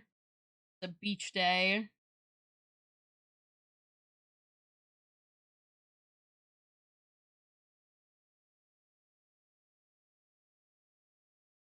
Little ocean vibe back there.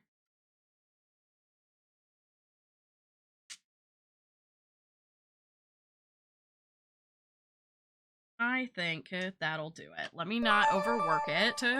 Owl and point and laugh at silly dragon lady.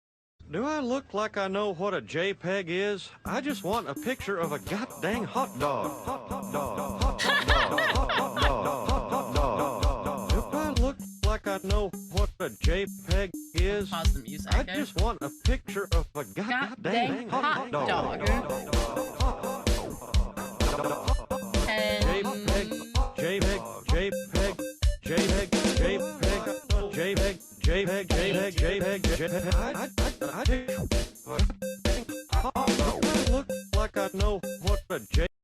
Hello, Star, and hello, Owl. Star, you gotta tell Owl I'm going to touches him, because that's what he always says when he comes in here. Yeah, Bluey and Bingo. We're doing the prompt is kids show for this one. So I had to do Bluey because it's my favorite kids show. One of my, I mean, I guess it's not my childhood favorite. He said, touches me now? Well, I can't touches him now.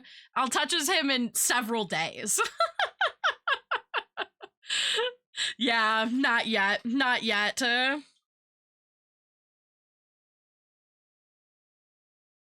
Eventually, in several days, the touchesing will begin.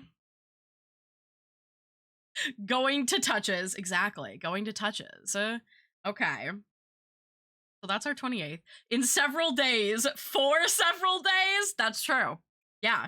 Both of those are true. Okay. And then our last prompt, the one that I should have been on today to start with, is clown. So we're just gonna do a cute little clown creature. It makes me think of my new little dog guy here, my little clown guy. We gotta do a cute little, like, ruffly moment. Should I be a clown? I don't know, maybe. Clown? Kenna? Yep, that's true. It's true. The touches is many? Douglas, am an eternal being. I am not of this world. I always have been and always will be. Bow before your king. I will not bow before any king, Douglas. I will not. I will not. Okay. Let's do a little clown moment. In, like, only colors that I don't use very much. Let's see.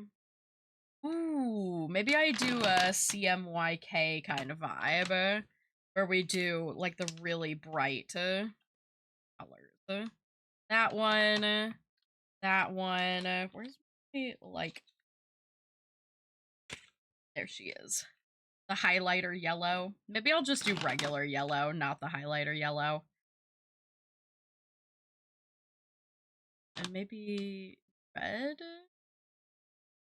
Let's do the reddish color instead.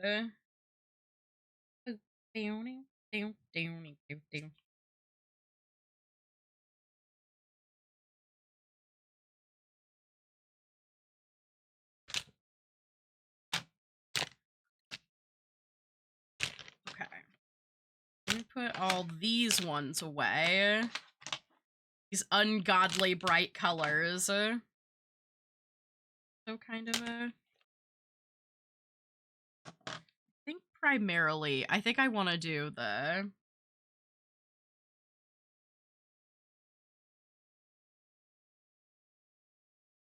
I just noticed Trapinch up there. Yeah, he got caught in the webs.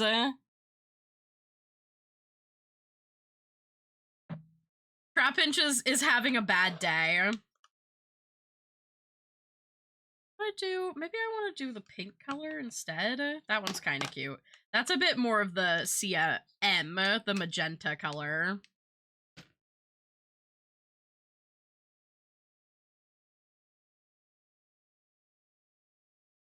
And I do think I'm gonna have orange and purple, but maybe not green. And then black. That's gonna be my clown color palette. Except for that I need a color to sketch in. I think I'm gonna do that with light blue since I'm drawing... Oh shit, the grub. The grub. Yeah, just tar pinching it up, you know? They're doing their best. I do still need to. I need to make a tar pinch. I feel like I could just, like, bust out a tar pinch plushie really fast. Like, I'd probably just make him flat, you know? Because, like, that does not need to be super dimensional, you know? I think he just needs to be flat.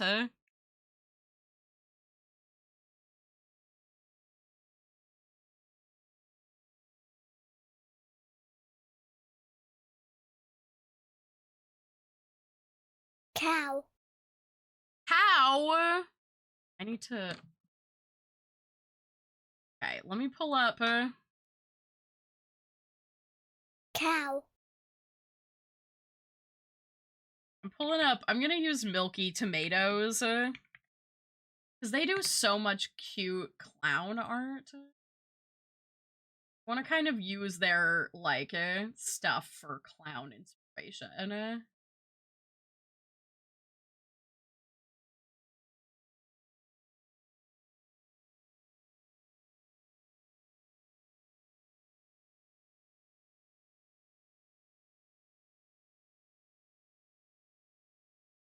Their star babies are so cute.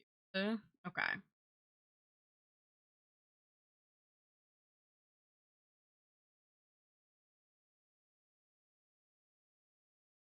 Okay, I think good. I love how they do the variety of ways they do the little collars. Yeah, the three main things. I mean, we pretty much got them represented here. You gotta have the collar, you gotta have the hat, and you gotta have the big round nose. Love Milky Tomatoes. Yeah, their art is so incredible. I love Milky Tomatoes stuff. They're so freaking talented. I love the like vibe of all of their work. It's so good. I've been following them on TikTok for like 1,000 years. Okay. I think I want to do sort of a like cross the head over here.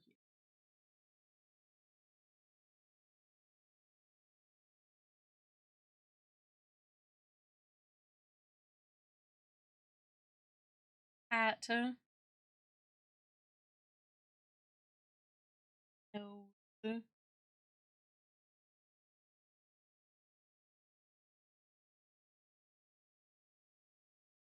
Now here's the question. Dot eyes.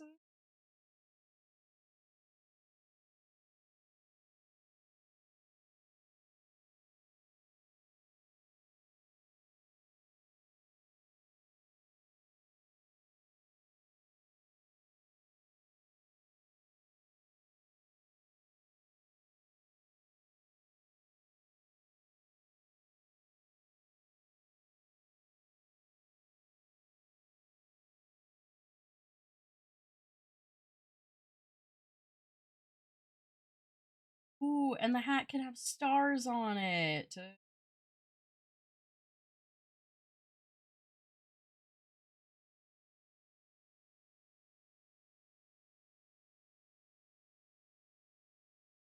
That'll be so cute.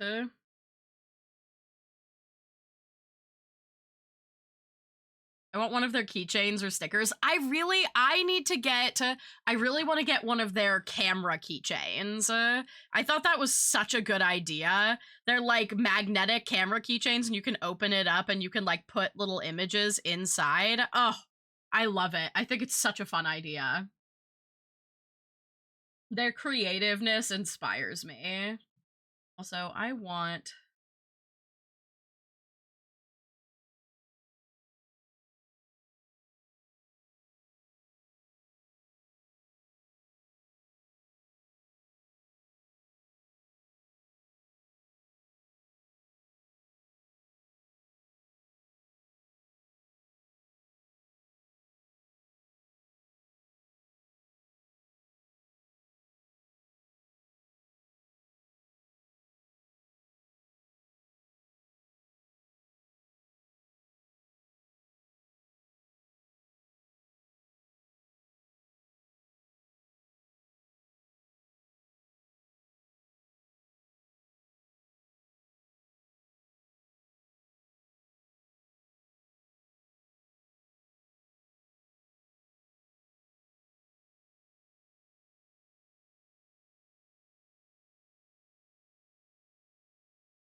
Cow. This is not a cow. How dare you?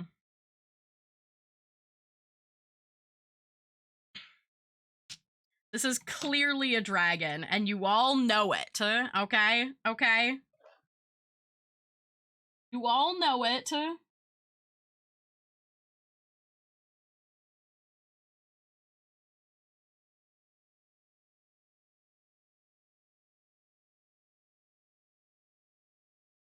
Lizard.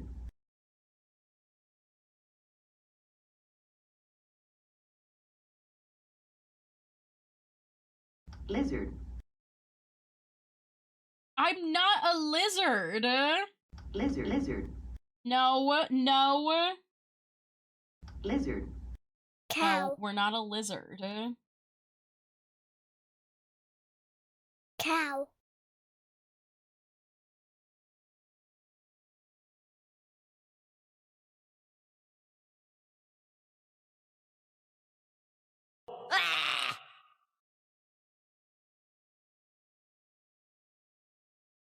I mean, dragons are technically lizards. I mean, technically, I guess. But still. Okay, alright. Don't push your luck,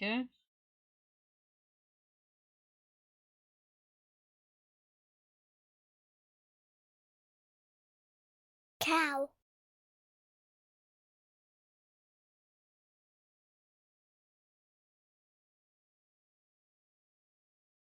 Cow.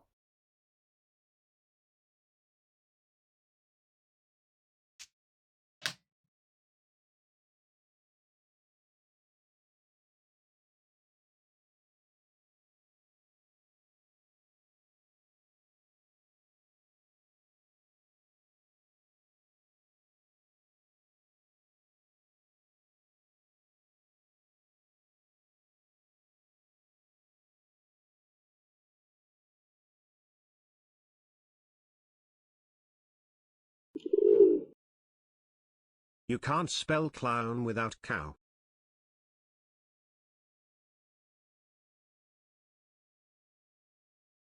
Cow. I'm leaving. This is the end of stream. I didn't choose the prompt, okay? I'm just following the prompt, and the prompt is clown, okay? This is not evidence for cow or not cowness, alright? That's not how this works.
If it's not evidence, then what is it doing in the SACF as evidence file? I can't control what the SCAF puts in the evidence file, okay? They do not control whether I am or am not a cow either, alright? The SACF is a hoax organization run by a fanatic who doesn't understand that not everything is evidence for me being a cow, okay? Okay?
Okay.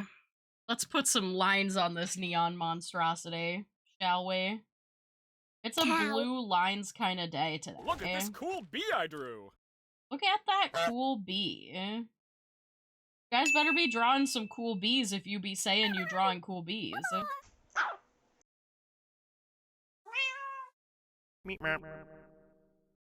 Lizard.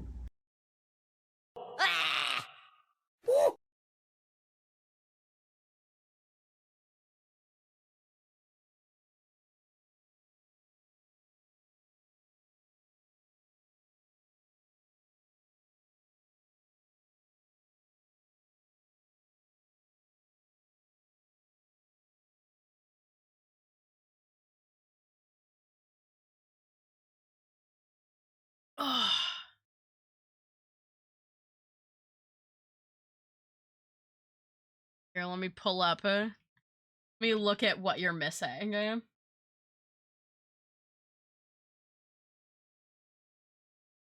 Mm-hmm. Hmm.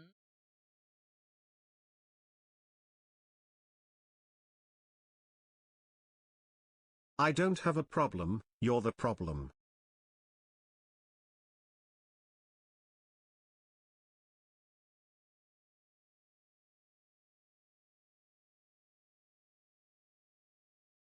That one, got that one.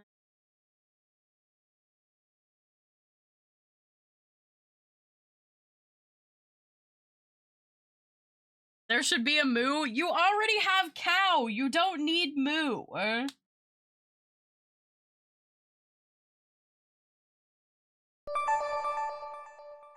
Good times zone script 21 waving. How is the art going? Script 21 gold star. It's Do going I look good, like poetic. I know what a JPEG is? I just want I'm a drawing picture myself of as a a clown. goddamn hot dog. Hot dog. Hot dog. Hot dog. Hot dog. If I look like I know what a JPEG is, I just want a picture of a goddamn hot dog.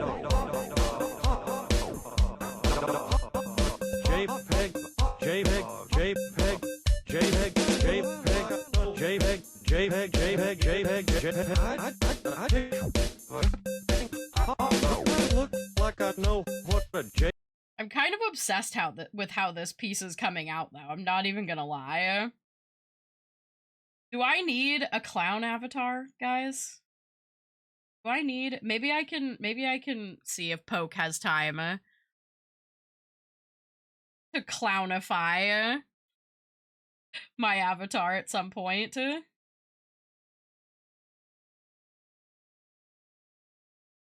The avatar addiction hits again. Yep, it's true. It's so cute, though. It's so adorable.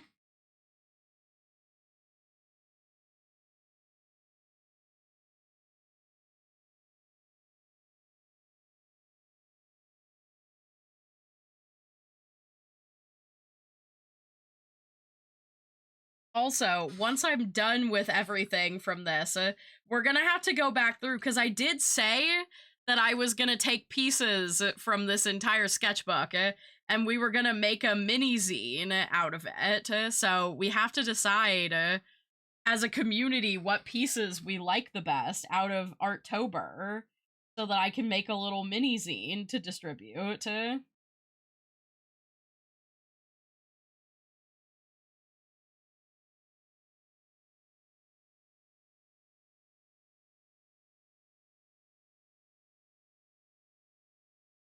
What are you talking about? We talked about this. Everyone was saying that they thought that it would be really cute to do like a little print book of everything that we did over the month. And I do too. Just have to narrow it down. Disgusting. Disgusting! Damn. Rude. Also, I like that you can just barely see. I think I'm gonna change. I'm gonna go over this line in purple so it's a bit more.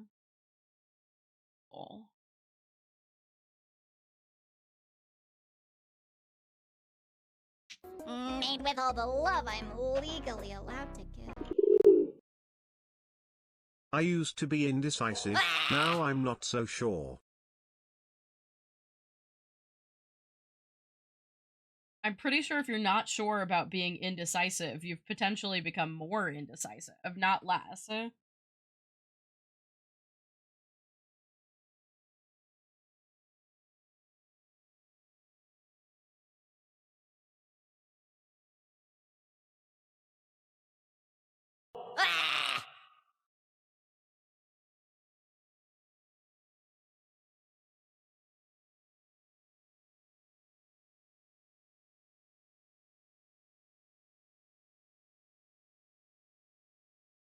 I know you guys are probably gonna pick the Buff Sky JoJo piece to be in the zine.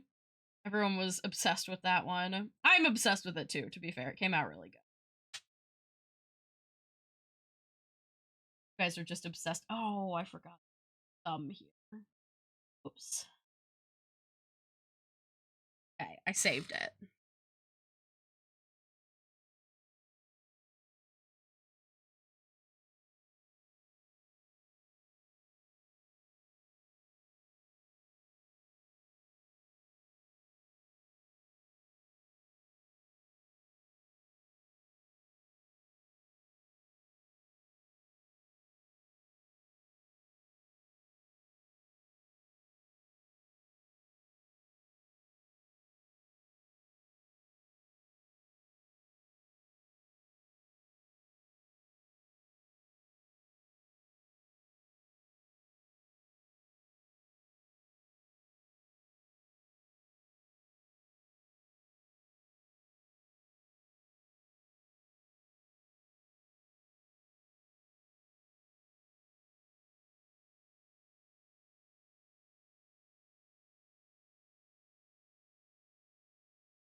This is 100 Dougs.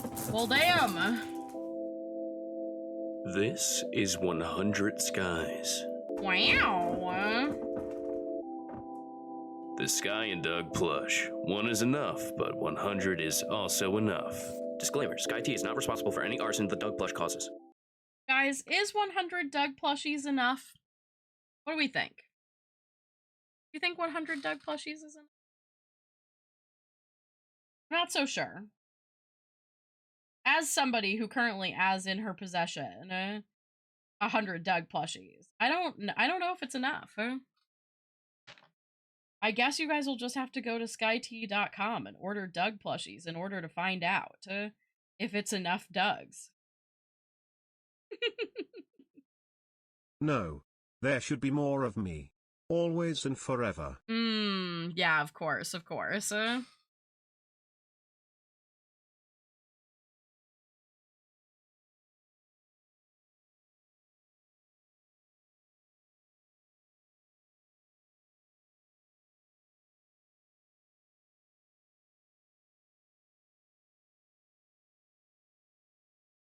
just realized I put a foot back there and then just like totally ignored it. Add some blue in here. There we go.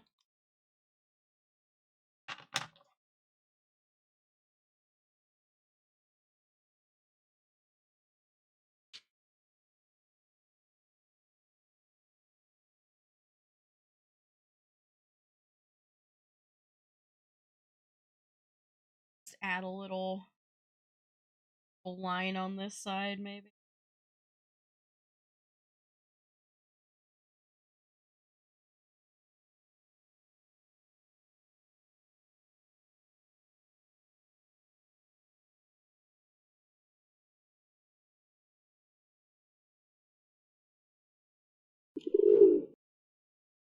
One quintillion plushies of me, mother. 1 quintillion. Okay, I'm not getting 1 quintillion. I mean, unless you're paying for them, Douglas. Are you gonna get a job and pay for them?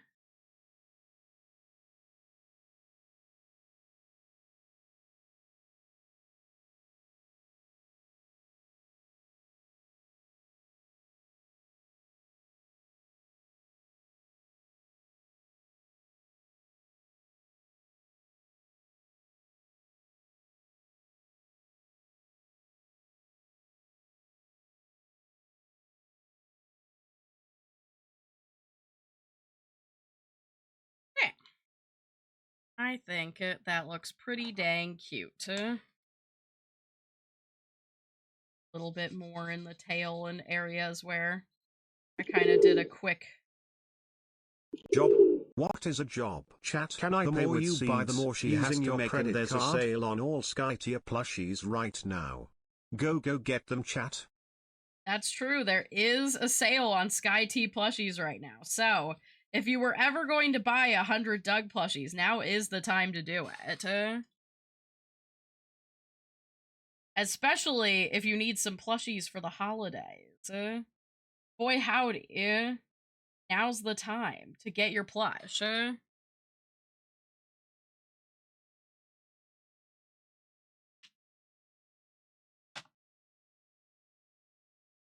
Like temp shadows, but that might be too dark. I think we leave it the way it is.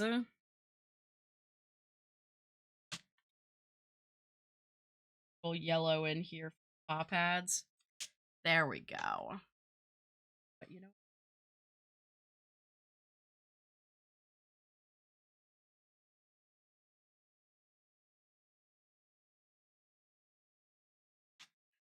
perfect.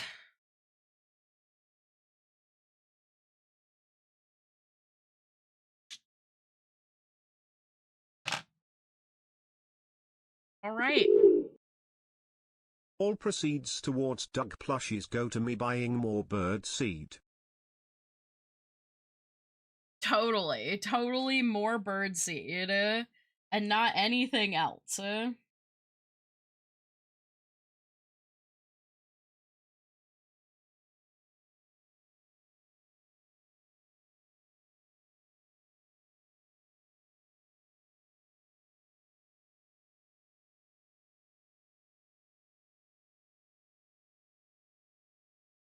There we go. 10/29/25.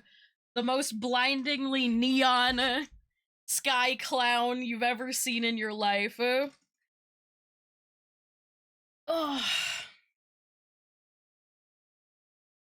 Right there. There we go. Cute. So cute. And I didn't end up needing the black. I kept getting it out today, and then I never used it. I love her. I love her too, honestly. The Sklown. Yep. So our 3 pages today. We did my Ivysaur character as a Gijinka. I feel like I could do this better, but Bursid is the only thing that matter. Kind of a 99 to 1% split for the plushies. Art woman. damn. 99 to 1% split for the plushies. I'm gonna have to raise the price of the plushies if that's what we're stuck in. Has a very Poplio feel. Oh, it does. I mean, Poplio is inspired by a clown, so that makes sense, you know. So we've got our Ivysaur Gijinka. We've got our kids show piece where I chose to draw Bluey. The babies, very cute, redrawing a little Bluey advertisement. And then we've got our Sky Clown, which is so incredibly neon colored. So neon. Oh my goodness. And then 20 more pages to go. Secretly it goes to the Eldritch God me, Doug.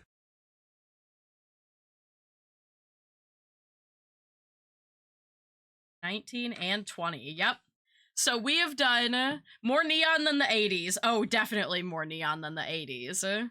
So that means we have officially done 60 of the 80 pages in this sketchbook. Can you believe it? That's crazy.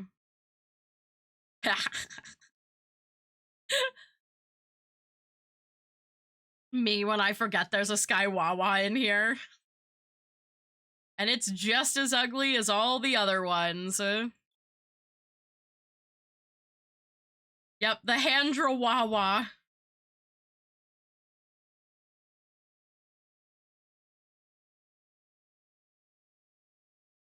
Man, it always wants to skip my favorite page and go to that one. I like this one. The Skawawa. Yeah, you better run from the cow page. I don't know what you're talking about. There's no cow pages in here. Not a single cow page in this entire sketchbook. I have no idea what you all are talking about. You're crazy. You're crazy. There's no cow pages in here. Not a single one. Cow. No cows to be seen at all, but one really cute little old Bulbasaur. Cult of the Sky? Yep, there is. There is a Cult of the Sky in here. That was one of the daily prompts. No, don't look at that.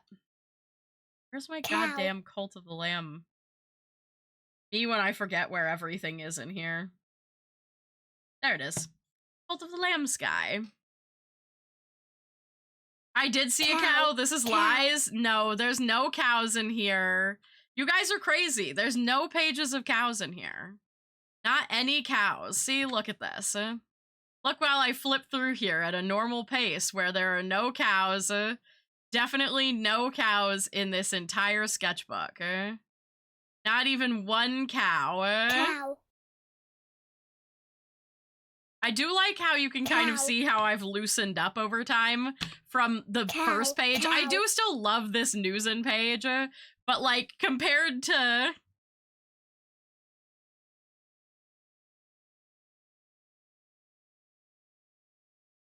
Yeah, no moo in here. No cows. Not any cows at all. Also, our little soupkin. I should do another soupkin design in here by like not just seasonal soupkin. I gotta work on the creature sheet for this too, the species sheet. Scow is my favorite cow artist who draws cows. Tilda. I am not a cow artist who draws cows. I do occasionally draw a cow, but I am not a cow, okay? There's no cow here. My lord, they're so cute. Yeah! Soupkins. So soupkins are little soup creatures. Wait, hold on. Let me go back to my soupkin. They're little soup creatures. It's an original species that I want to, like, I want to design a species sheet for them so people can make their own soupkin. But this is we did the jack-o'-lantern pumpkin soupkin for one of our prompts. And I wanna design mine. I have to decide. I think I wanna do chicken noodle, but God, there's just so many good options. There's so many good options.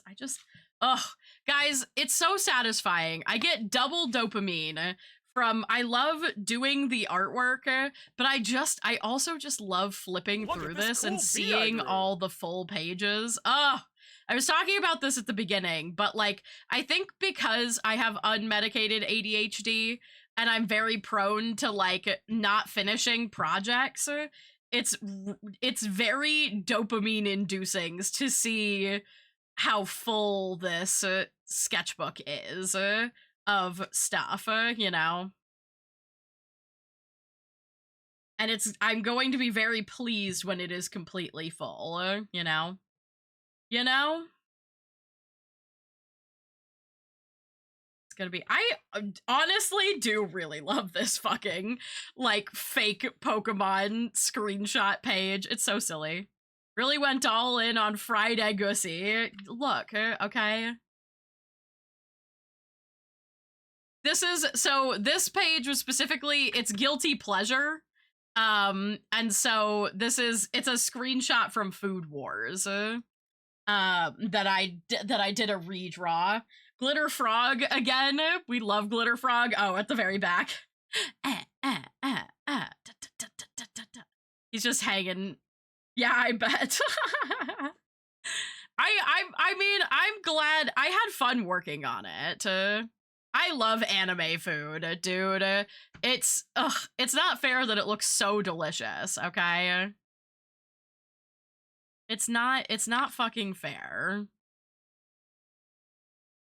Yeah, Food Wars is the epitome of a guilty pleasure anime for me. Like, ugh.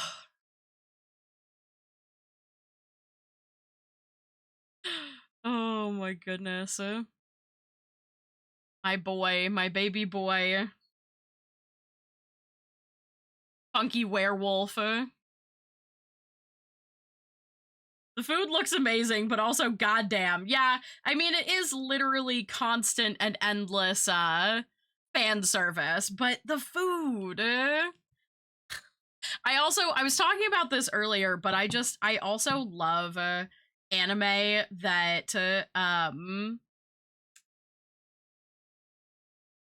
focus on somebody like pursuing their passions and developing a love for something. So I'm also a huge fan of the anime Blue Period, and that's partially the anime and the manga. I own the manga too, but that's partially, I think, because I'm an artist, and so I relate to the struggle of becoming an artist and what it like the things that the people to my go stream, through. Everyone. It is I, Douglas, your favorite internet bird, here to entertain you. This is so rude, Douglas.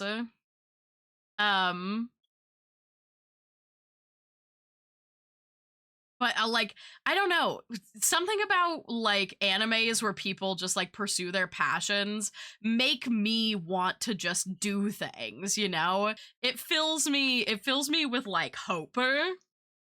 Very hope core. There's our kid core page. I still love this like checkerboard abduction. Doug taking over the stream. Look, if I let him take over the stream, he would just get upset. I didn't know Doug was a part of gay subcultures. I mean, Doug is everything and he is nothing. Me and my wife watched a silly fan service anime about lifting weights, and we're like, damn, we should go lift. Exactly! Like, it's something about it. And so, like, Food Wars is that for me. Like, when I want to get on the ball with cooking, I watch Food Wars. Because, like, the passion with which they talk about cooking and food is what I love about it. I think that is, like, the coolest part of anime in general. You know what I mean? So, yeah. I also really recommend, if you want something that's less fan servicey, but still very passionate about like food and where it comes from, if you haven't watched the anime Silver Spoon, I really enjoyed Silver Spoon. And Silver Spoon is Food Wars, but minus the campiness, you know. It's like a much more down to earth, and it's more about farming and like knowing where your food comes from. Which it's just so, I just love.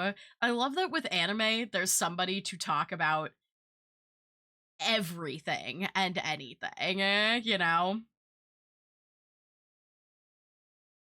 But yeah, definitely recommend checking it out. You heard her, chat. Everyone go watch Fighting Foodons. I was talking about Fighting Foodons the other night, actually. I was showing friends pictures from that one and being like, what even is this? But yeah, I would 100% recommend Silver Spoon. I feel like maybe it was temporarily on Netflix. I don't know if it still is. But it was one that I came across because like I said, I love watching food-based anime. And that one came across my feed, and I was like, yeah, I'll give it a shot, and I really enjoyed it. It's one of those animes that you just have to be like, you saw this too, right? Yeah! Fighting Foodons is crazy. Oh my god. Fighting Foodons is an experience, right? Okay, let me turn the webcam off. I'm gonna slide over here. We got our 3 drawings done today during stream. I can't believe it. I was worried about being behind, and now I've only got 2 more until we're done with the month. We will have done over 30 drawings in a month.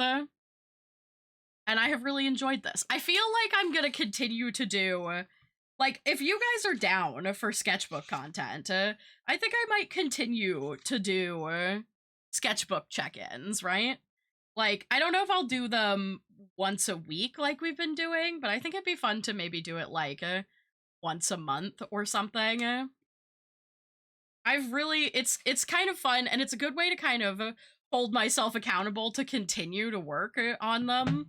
I already have another like little square sketchbook to start working in when I finish this one. So that's the plan. Sketchbook sounds fun. Okay, cool.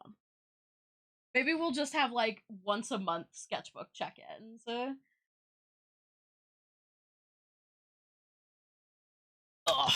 Where we like just have a day, because I have been enjoying the like the physical art, like IRL art streams, you know. And I know you guys were also really enjoying when I was sewing plushies too. So maybe we'll I'll just try and do more with my physical art streams, you know? Maybe I need to make some tar pinch on stream once I create the first one.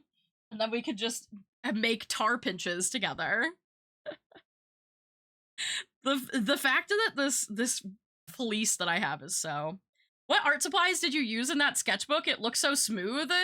It's not smooth. My webcam does smooth it out a little bit, but I'm literally just using ballpoint pen, and then highlighters. Specifically, the brand of highlighter is called Stablio Boss. Here, hold on. You can buy like a huge, they have like a full color collection of them on Amazon for like maybe $20, and it's like $1 per highlighter basically. It's mostly about layering them.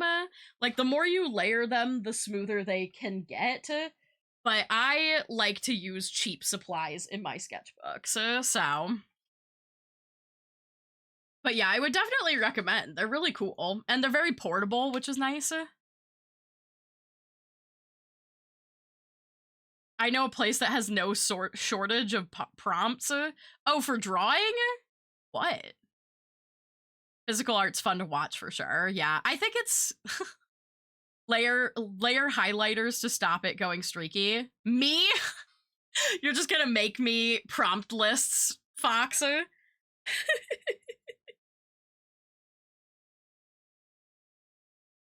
But yeah, if you layer the highlighters, so it doesn't always get rid of the streakiness, but it does make a difference. Like, I guess a lot of it is about kind of if you're worried about it being, I mean, it's always going to be streaky. Like, if you're trying to avoid, I forgot, hold on. I will pull up, hold on. I can just pull up the link on Amazon. I'm sure you can get them other places too. This is just the only place. This is where I found mine, but I'm sure you could probably get them at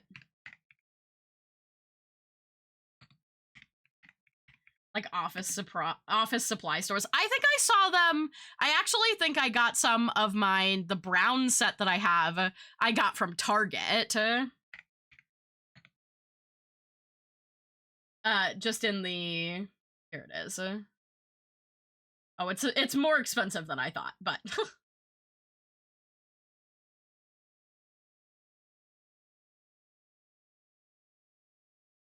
the full set of 23 of these, which I think is what I got.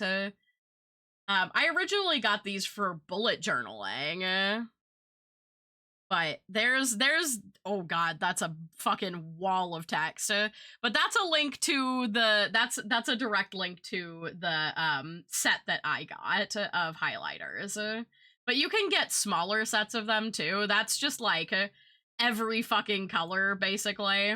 But they also have like a little like 6 pastel ones, or like 6 of the actual like bright highlighter colors and stuff like that. So yeah, I got there's a nature colors one.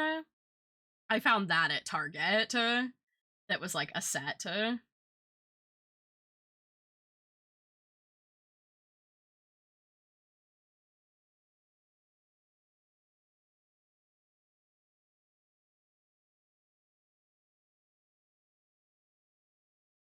Is that one an actual red color? This one. A dark red and a dark blue. Hold on, I'm adding that to my cart. Then I can find it later.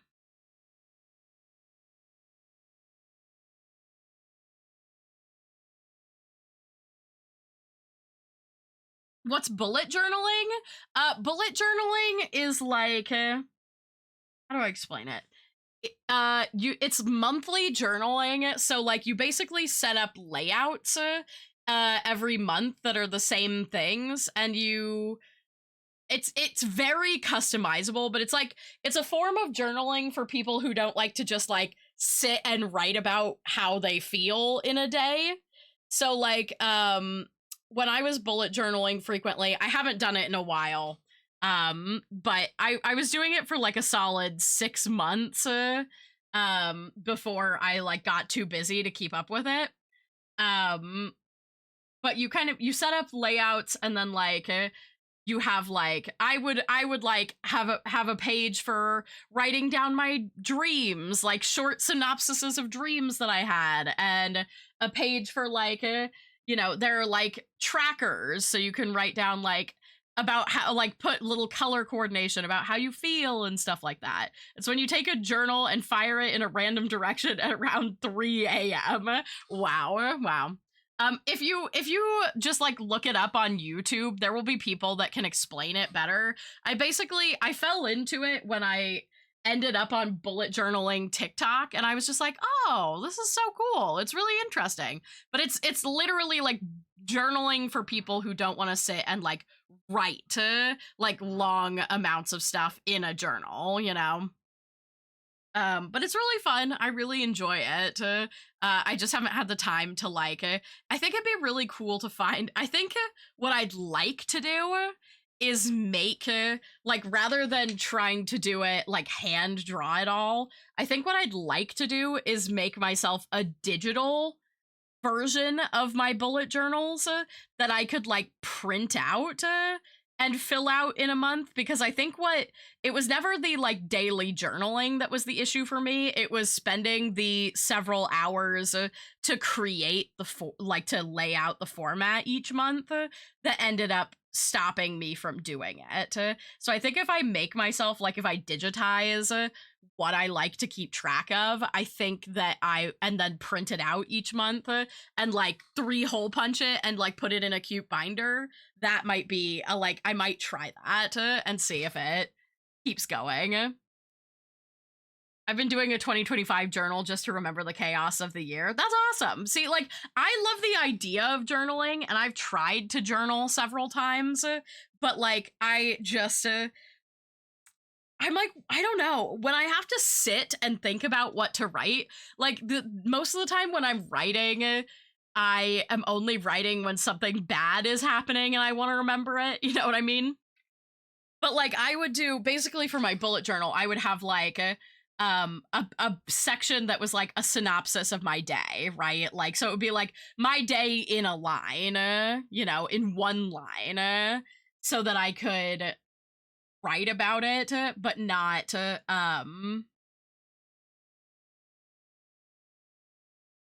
take forever, basically, you know what I mean? Like, rather than write a whole page about it, it was just one line to kind of encompass the chaos of, or like what I was or wasn't doing in the day, how I was feeling, stuff like that. I'll have to well, I think my bullet journal that I was working on is currently like sealed inside my bedroom in the construction stuff, but when I can, I'll get it out and I'll show it to you guys. Maybe I'll spend a stream creating digital layouts. That might be fun. Maybe I could recapture my desire to bullet journal if I make myself a digital bullet journal that I can just print the pages each month, rather than I could even print all the pages right away. I'll have to contemplate this. All right. I am going to go ahead and wrap it up. my tabs, all my million tabs over here. And let me see who I can send you guys off to.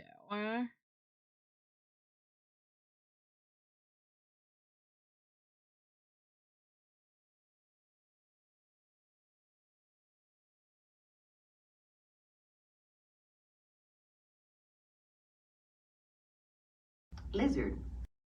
Lizard. Lizard. Lizard. Oh, Liz. Yep, Liz is doing an art stream. That's perfect. I'm gonna foist you all onto Liz. Cow. Ha ha ha. Cow. Lizard. Cow.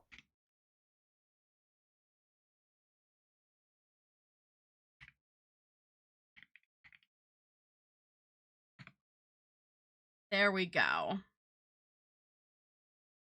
I missed stream. Oh, I'm sorry. Yep.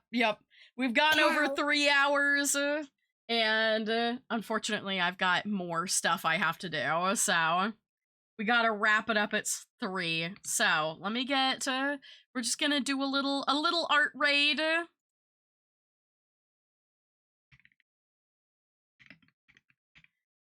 And I'm gonna have to let you guys handle things. Don't cause problems on purpose, okay? You got your watch streak. There we go. I appreciate you guys so much for being here. Thanks for hanging out. We're gonna be back on Friday with more Pokemon. I want a shiny Gumi. Maybe I'll try and hunt shiny Gumi. I'm not gonna have time. Maybe. I don't know. We'll see. Thanks for being here, everyone. Thanks for being here, Snyder. I appreciate you. Don't forget to check out the Discord. Be notified when I'm going live, become a member of the community, all that good stuff. Check out the shop and or re-debut. Me trying to, oh damn it, I put those in one. For art or for my stuff, for supporting me. I will have fun with Liz, and I will see you guys on Friday for Pokemon. Goodbye, everyone!